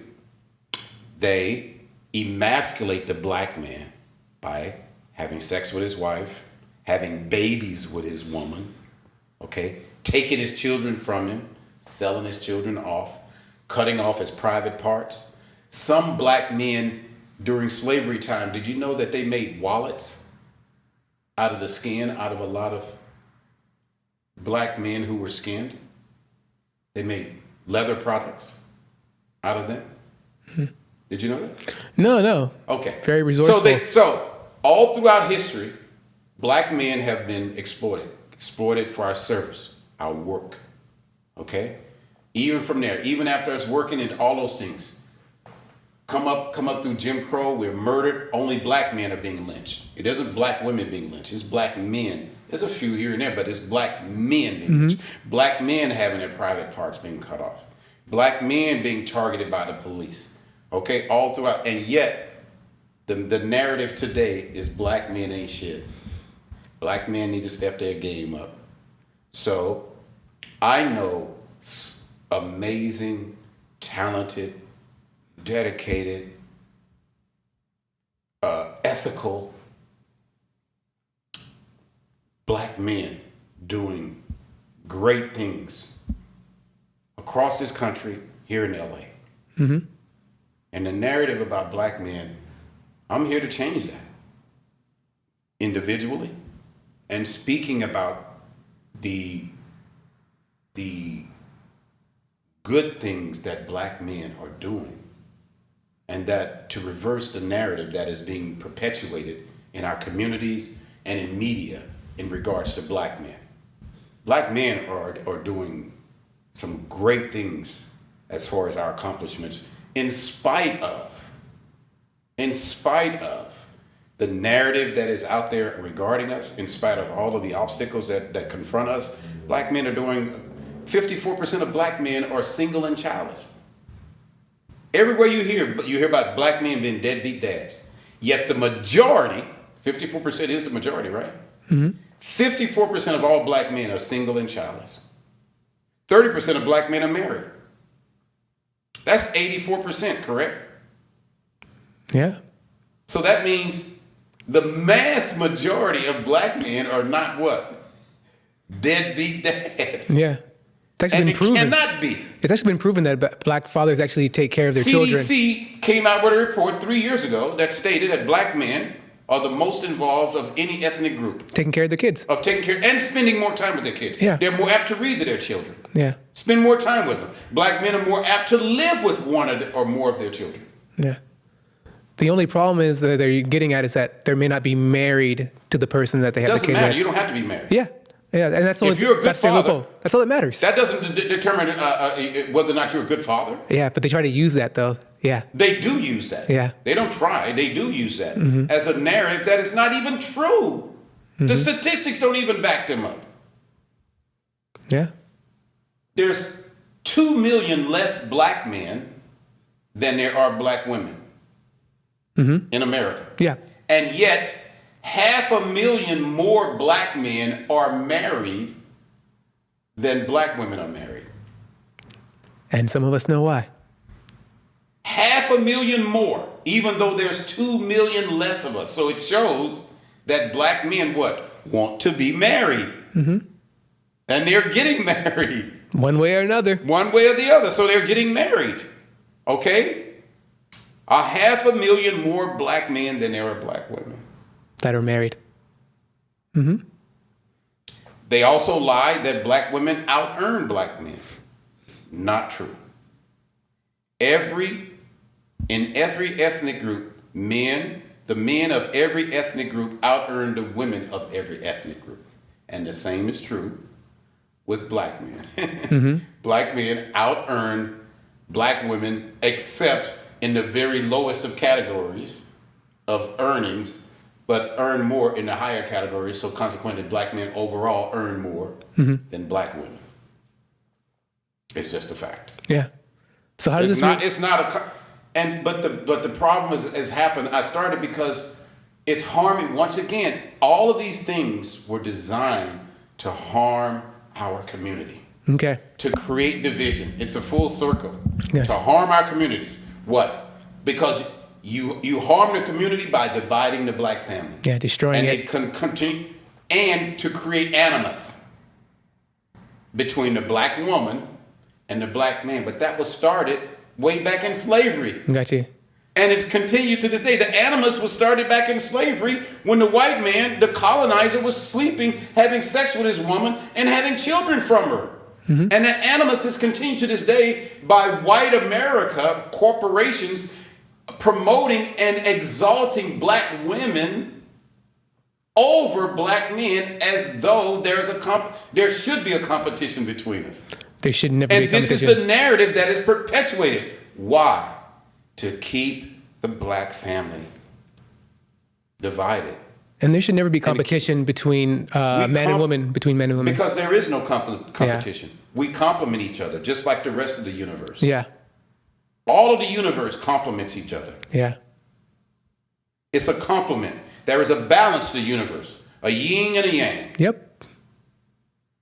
There's a balance to it. And yet at every turn, everything that has been done to the black family, the black man, has been to divide him from his woman, from his family, and from his community. Yep. So why did the Backyard Chronicles come about? And that's how it started, because I've seen this my whole life. Gotcha.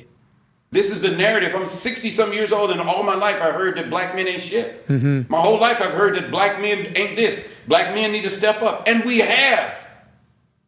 And we do. And we do. Mm-hmm. And yet, here we are, the media, and even in our own communities. Even in our own communities. Yeah. We're castigated constantly. You hear these negative stereotypes, these tropes, these mythologies that are constantly brought up about black men, and they are not true about us. Yeah. You know, it reminds me of Eddie Griffin said that he believes that there is a plot to destroy famous black entertainers. And he says it a lot more succinctly, but shout out to you, Eddie Griffin. And, you know, he goes from Bill Cosby on to Michael Jackson. I don't think it's just celebrities or whatever. Yeah. It is to destroy black men who have influence. Okay. I guess you can interchange that. Yeah. Absolutely. Yeah. Black men, dude. Who have positive influence. That's what I mean. Yeah. I certainly am. So let's be clear. I certainly would not be. When I say influence, I mean have a positive influence upon their communities and their families, and for change. Yeah. What happened to all of our leaders in the 60s? They were either killed or they were maligned to where they had no influence or power no longer in the community. Mm-hmm. All of our black male leaders, and then what? They brought up female leaders. Mm-hmm. Black female leaders. They elevated them. Once again, to emasculate the black man. It doesn't mean that you can't have black female leaders, but it doesn't have to be at the expense of black male leaders at the same time. Mm-hmm. And that's the way it worked, and that's the way it continues to work. Every elevation of the black woman is always at the expense of the black man. Okay. Do you think black women realize this? Corporately, no. I think many black women understand that. Okay. But corporately, black women, no. They don't understand that. Okay. Hence, the reason why there is so much competition, which is why black women are so apt to castigate black men and to attack them with negative stereotypes and mythology that is not even true. Gotcha. Whereas you don't hear black men en masse coming up with illogical and mythological things about black women. Yeah. The things that black men say are actually things that are actually happening. Yeah, factual. I.e., bad attitudes, over sexualization, over fakeness, the exorbitant fakeness of Gotcha. their appearance. Got you. Like You know, weaves. hair. Yeah. Weaves and stuff. Weaves, baby hair. Got you. Makeup, makeup, surgeries. Black women are more apt to get BBLs. The BBLs, yeah. Black women and Hispanic women are more apt to get BBLs. But black women are actually more prone to suffer because they'll do it on the cheap. More so than any other ethnic group. Gotcha. They'll do it on the cheap, meaning that they'll go to the back room or somebody's apartment and get shots or whatever it is that they're using to do these type of things that these women are getting and stuff like that. So the things that black men are saying are not things that are or things that can be debated. We're talking about things that are actually happening. Whereas the things that are being said about black men, to me, and to most of black men, are things that are actually not even true about black men. And it is actually a perpetuation of the lies that colonizers Used. that originally started about black men. I got two things for you, Connie. The first thing is, do you think that, we're particularly talking about black women here, do you think that black women will ever change?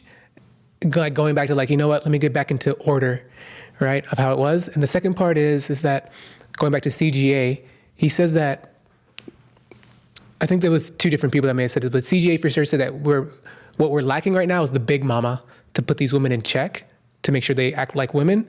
And I think the other thing is, and I'm sure it was CGA that said this as well, but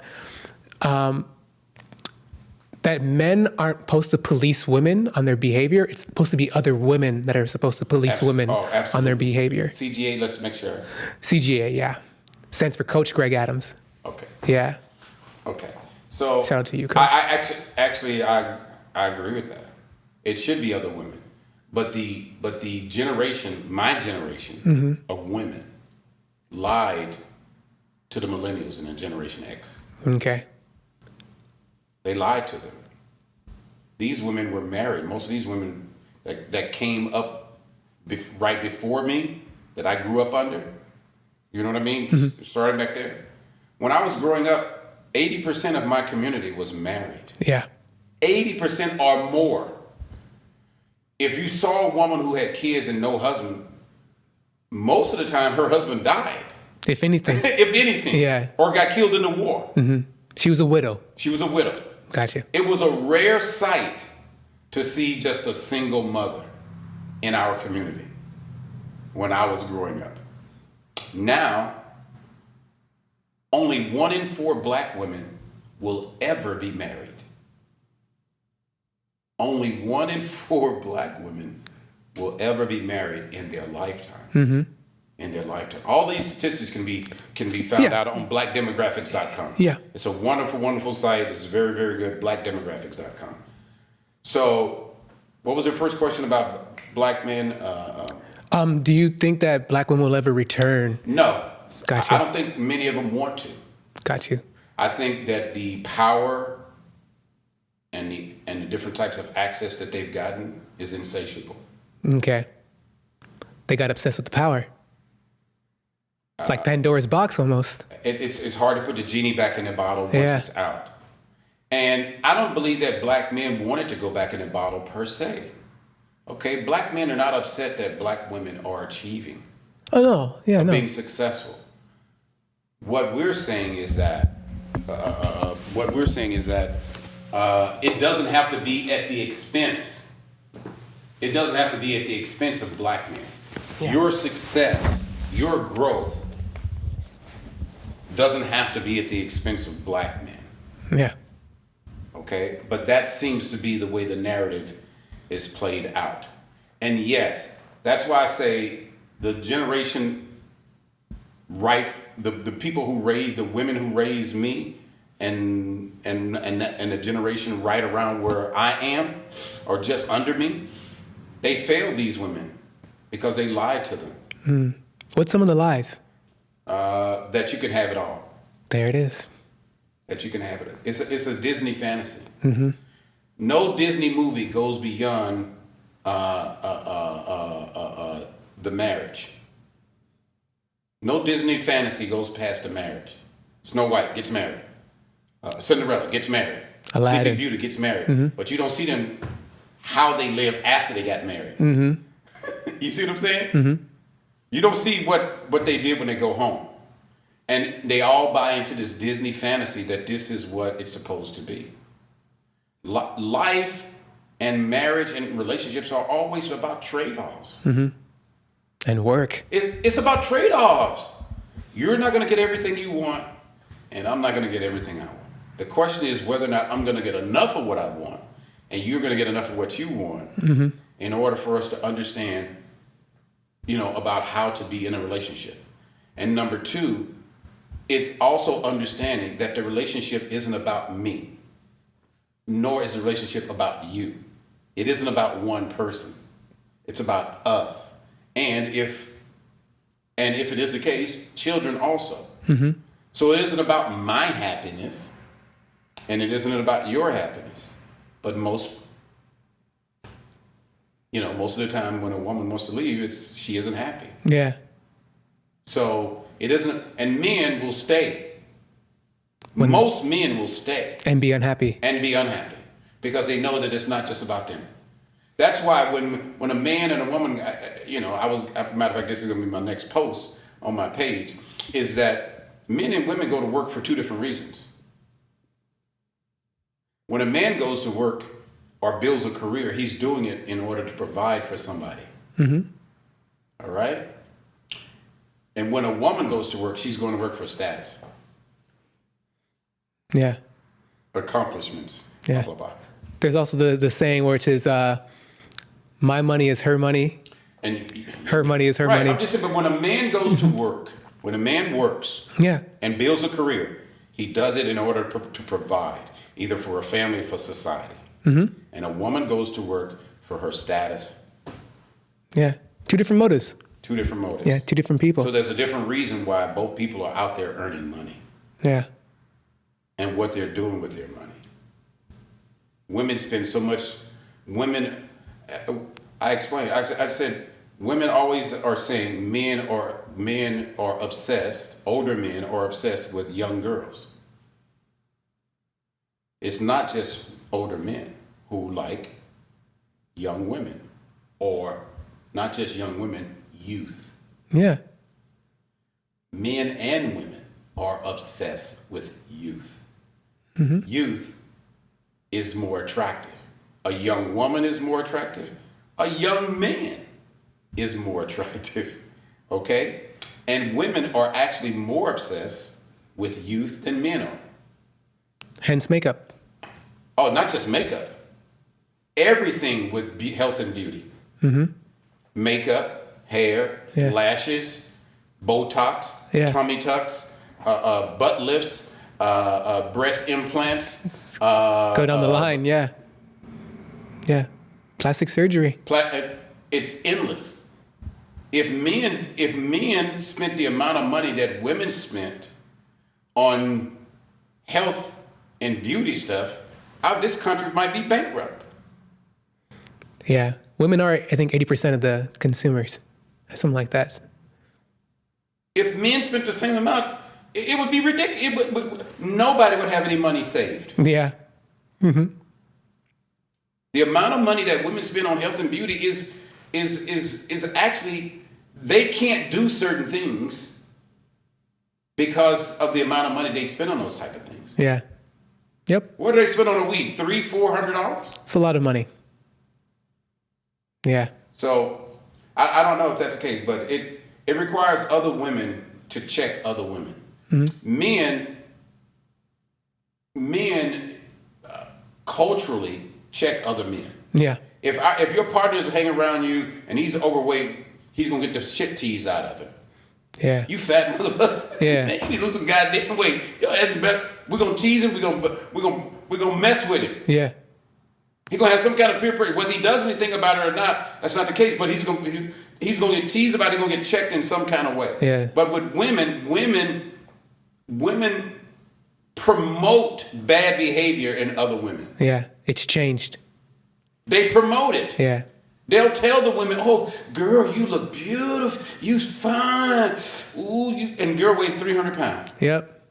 And they will promote the bad behavior. They'll promote the delusion. Unfortunately. Yeah. And then that's why you'll have women like Lizzo who'll be walking out in public naked. Yeah. Doing crazy stuff because you can't body shame. Yeah. Which is necessary. Body shaming is only convenient. It's convenient. Okay?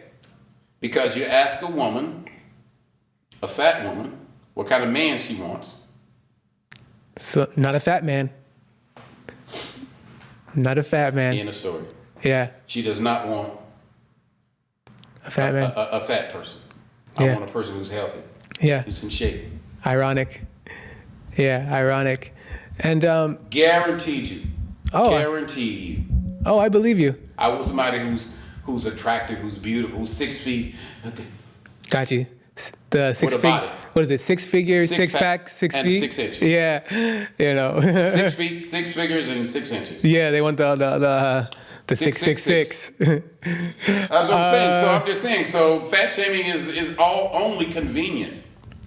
Convenient. Because you ask any overweight girl what type of man does she want.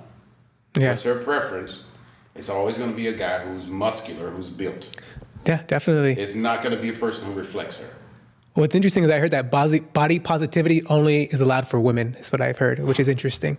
You don't see a big And fat... simps. Well, if we want to go down that road, yeah.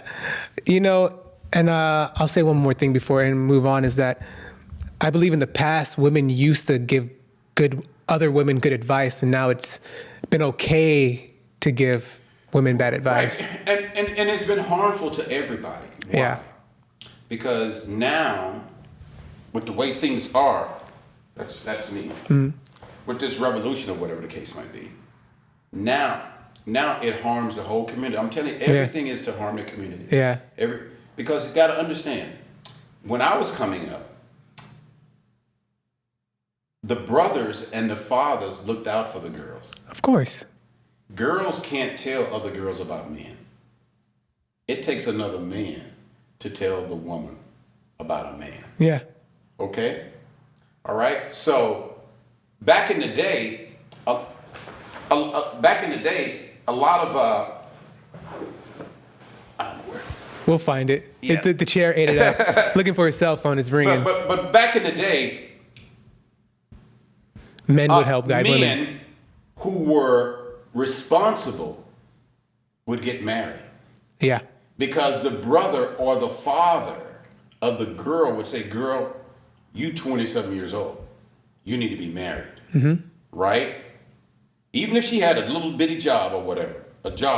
I don't want to diminish. Even if she had a job. We're with you. Yeah, we're with you. They would say, girl, you need to get married. And if that guy was responsible, they would hook them up and they would get married. Or if he got the girl pregnant, they're going to make sure that you get married. Yeah. Okay? And they would stay married 40, 50, 60 years. Yeah. Okay? Have kids. Build something. You cannot build generational wealth with one person. It's going to be hard. It's going to be extremely hard. It is very rare for one person to build generational wealth. It takes two people, especially in our society today. Okay? So, that's how most of those people built wealth. They got married and they built something together. Mm-hmm. But now the same women, most women want the same man. Yeah. They want the same guy. That's why I just related it to you. 54% of black men, single and childless. 30% of black men are married. That leaves 16%. These women are all going after the same men who fall into this category of making a certain amount of money. Top 10%. Top 10%. Mm-hmm. 80 to 85% of the women want the top 10% of men. So who's winning? Top 10. The top 10% of men. They're going to be smashing all day long. Yep. They call it the 80-20 rule. They don't have to make a choice of nobody. They call it the 80-20 options. Options, leverage options. And I think, and But this last see, point. back in the day, those other regular guys, they got women. And it's creating a whole other set of problems. Of course. In our communities where you're having men who don't even want to get married. They don't see the benefit. And they don't see the benefit of it. They don't see the benefit. And then some can't get married because a lot of the women think that they deserve something better. Yeah. Delusional. Yep. And they'll look on their phones and see other options. Or they'll come back around when they're in their late 30s and early 40s after they've had 3, 4, 5 kids from Pookie and Ray Ray. And now they want this good guy to be the guy who takes care of them. Yep. Shout out to CJ. And that's you. You're the one that's going to take care of me. He'll take care of it. He'll take care of me. It's ridiculous. And I think it's ridiculous and it's sad. And it's unfortunate. And it's kind of disrespectful to the man. All of these things are the things that harm our community. Facts. And I want to go back to what you mentioned earlier about what I think is missing nowadays is basically I'll call it the checkpoint, which were the male figures in a woman's life to be like, you know what, this guy is good enough for you, this guy isn't good enough for you. And I think a lot of women are missing that today. Most women are missing that because most women are operating with no male figure in their lives. Yeah. Even if they're not married, they have a brother. Even if they don't have a husband, they have a father. Yeah. Even if they may not have a father, they have a pastor. Yeah. Most of them. A cousin. But they have some male figure that they can ask them to help them and to work with them but they don't think that they need it because you know why? Because the delusion is so strong with most women, especially accomplished women, especially. Because they already have all these accomplishments. Whether educationally or in the corporate, career-wise. okay. Or career-wise. Okay. Especially with them because they believe that they know what men ought to want. Okay. What men ought to want. You ought to want me because I got 5 degrees and I make $200,000. You ought to want me. Okay? But I try to tell all my girlfriends, men cannot think like women because they are men. Yeah. And vice versa. And vice versa. We think differently. The things that are important to women mean nothing to a man. Yeah. A woman's education and financial status means nothing to a man. Why? Because men rarely have access to a woman's money. Yeah. And we don't find that attractive. And your education doesn't make you more attractive. Yeah, it's not attractive to a man. It doesn't make you more attractive because 9 times out of 10 it makes you less attractive because first of all, you're going to be the person who's going to be always having a word back, always arguing, always challenging me on everything that I'm talking about. Yeah. And it's true. Why would I want to be in it? That's what I do with my dudes. Yeah. That's what I do with my bros. Why would I want that here? Why would I want that in my home? When I come home, I want peace. I don't want to be going back and forth with my woman. I'm not saying us not having an intelligent conversation, but I'm not talking about like I'm hitting with my boys. Because with my boys, we get all up in each other's face sometimes or whatever, talking shit. That's how we hang out with my boys. Yeah. That's not what I want with my woman. Two different worlds. It's 2 different dynamics. Yeah, there's a thing that it says that a man goes out and fights the world. He doesn't want to come home and fight his wife or his woman. For what reason? Yeah. She's supposed to be your refuge. The peace. Your peace. Yeah. Woman can elevate a man so much just by being there and being supportive of him. Yeah. Smiling when he's around. That's it. Fit, feminine, being receptive. Instantly. Yeah. Holding him up. Yeah. That man will give her everything. It's actually quite simple. A man will sell his soul for a woman that treats him like that. It's actually really easy, ladies. It's really easy. Super simple. A man will sell his soul for that. It's really simple.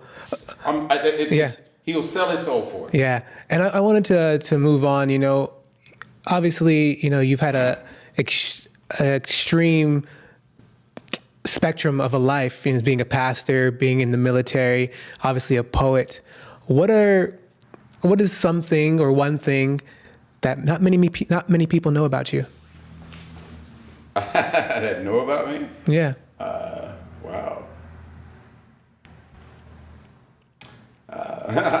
Well, a lot of people don't even know I used to be a preacher, and a lot of people don't know I put out a Christian rap album. Wow. Yeah, let's go a little deeper. I don't know. I'm a pretty transparent person. I don't hide. I don't hide my life and my experience. I've talked about. I've talked about everything about my life. I've written about it in my books. So okay. It's not much that I want to hide about myself. Okay. Because I never want anything to have power over me. I got you. To like where, in the negatives. to where I'm a slave to it. So I'd rather expose it and deal with it and bring it out in the open so that it loses its power. Yeah, it's already there. Yeah, so it's done. So maybe most people don't know I've posed nude before. So there it is. He's posed nude before, folks. Maybe some people might got some ideas from seeing the shirtless pictures online. I mean, totally nude. Got you. Wow. Totally nude in downtown Los Angeles. I posed nude. Did a photo shoot. Wow. Totally nude. Playgirl on the way. Playgirl on the way. That was 45 years ago. Well, I get part 2 coming up, and when he hits 70, he's gonna do another part 2. When he hits 70, like I still got it. Connie, I want to thank you so much for being on the Empire. Absolutely. Can you please tell us some current projects that you're working on? I have a new book that's coming out, hopefully this in 2024. The title of that book, a book of poems, If You're Gonna Live on Mars. It's a book of poems about the Black experience in America, America being Mars, and white people expecting Black people to believe in an alien environment without a breathing apparatus, i.e. freedom and equality. Equal access. I love that. I love So that. If You're Gonna Live on Mars. So that's my latest project that I'm working on, and looking forward to getting that out. So I just finished doing a project that we're going to be having some additional dates throughout the year called Bluesology, where we're doing a show with the daughter of Gil Scott-Heron about his music and about his life. Dope. So yeah, we just finished about 5 dates about a month ago. Okay. About 3 weeks ago, 2 weeks ago, actually 2 weeks ago, we finished 5 dates. And then we got some other dates coming up in February and throughout the year. Beautiful. Yeah, Beautiful. Yeah. Oh, man. So I guess I have to ask this because, you know, one of your books is named Blues. You mentioned blues again not too long ago. So do you have any favorite blues artists? Oh, absolutely. Can you tell us some of them? John Lee Hooker, Okay. Muddy Water, Gotcha. Albert King, Sonny Boy Williamson, Gotcha. Lightning Hopkins, Lightning Hopkins. Howlin' Wolf. Yeah. Howlin' Wolf. I remember when I first heard Howlin' Wolf, I was like, wow, it really touched me. I love Hooker a lot because he riffs. Mm-hmm. He riffs a lot, and I like that blues style where he just give me the music and let me just riff off of it. Gotcha. And create something. He just riffs. Yeah. I love that about John Lee Hooker. I mean, but he has a great voice, especially as he got older. Yeah. His voice, him and Muddy Waters' voice, and Albert King. Yes. I feel like breaking up somebody's home. Was it Lightning Hopkins that they said sold his soul to the devil? It's supposedly. Okay. Supposedly. So interesting. Yeah, then gold teeth. Yeah. Man, there's always so many stories about these musicians. No, not Lightning Hopkins. Robert Johnson. Robert Johnson. Robert Johnson, because suppose he couldn't play, and then he left, was gone for like a certain time period, came back. The guy was a master. Came back and blew everybody Supposedly away. sold his soul to Robert Johnson. Wow. I think the same Robert thing. Johnson, Charlie Patton, those are the early. Blind Lemon Jefferson. These are all the early ones. Blind Lemon Jefferson, Sonny Boy Williamson. Man, I love the blues. Gotcha. Delta blues. That's all started down where I was born. Gotcha, in that area. Mississippi, all in that area. Yeah. I- Lead Belly actually lived in Shreveport. Nice. Lead Belly. Yeah. I think even jazz started in Louisiana, New Orleans. New Orleans. Yeah, that's what they say. At least the first documented written version of it. Nolans. No new in the Orleans. And I just thought it was interesting going back to like the selling your soul to the devil to be music, because there's also someone I think named Paganini, a violinist. They said he sold his soul to the devil to become one of the greatest violinists. So it's such an interesting thing. Yeah, it's such a contradiction. Yeah, it's so interesting. You're going to get a great gift from someone who's evil. Yeah.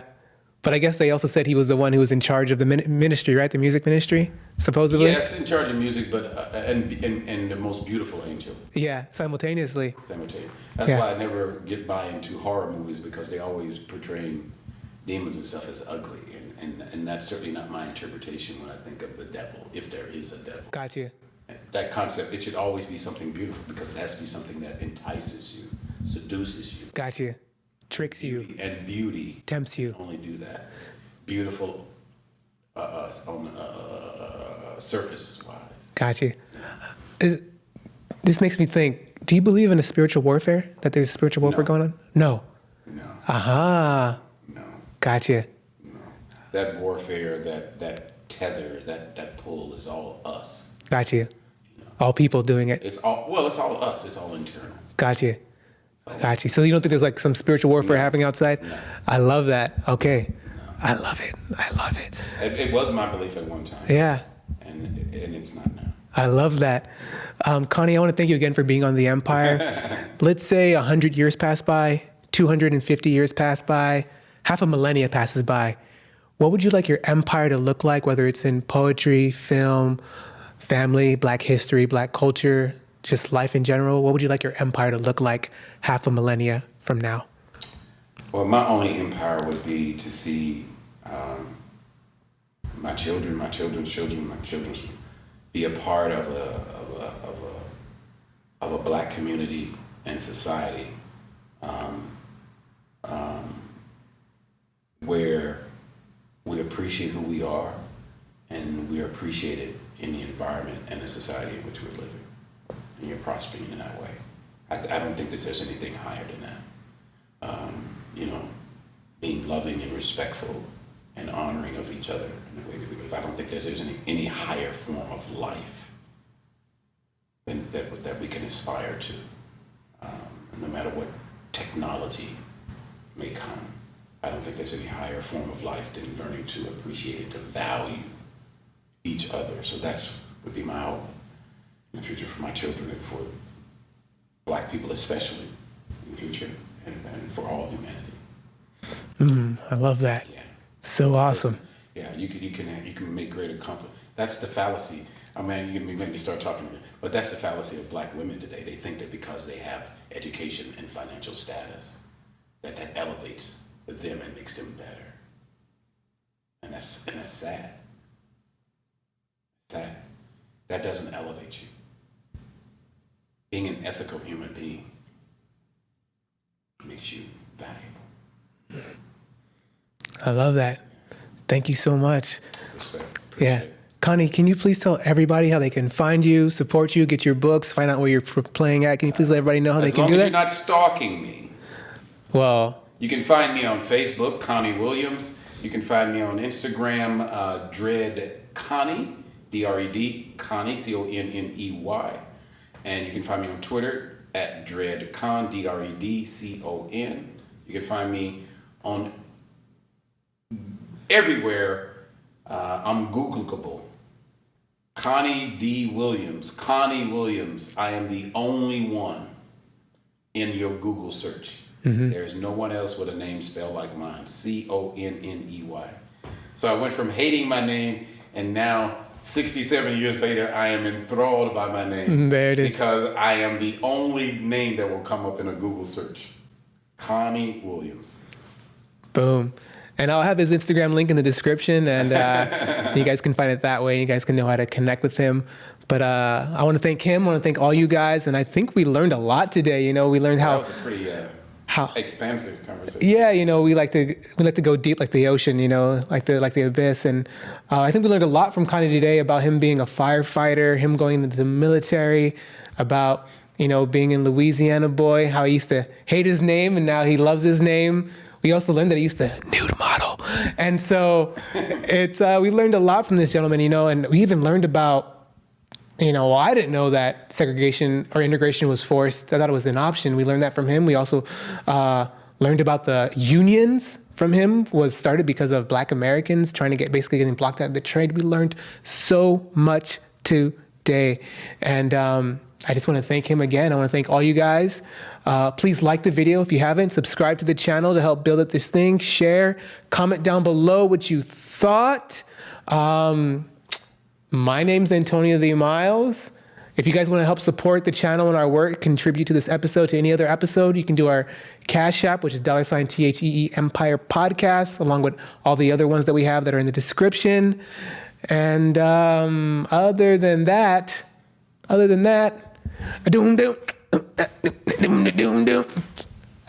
folks, we'll catch you guys in the next episode. All right?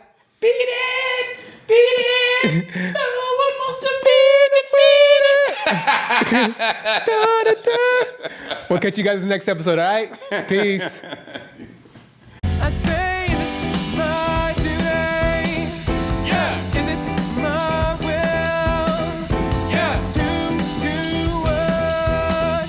Yeah. To do is right. I say. Get me in trouble here. Well, you know. I'm pretty good at getting myself in trouble. Hey, I know. I don't need you. I don't need no help. You've been getting out. And plus, I got kicked out of the ministry. That's what I'm saying. You've been kicked out of everything. He gonna blame me. He gonna blame me. Talk about accountability.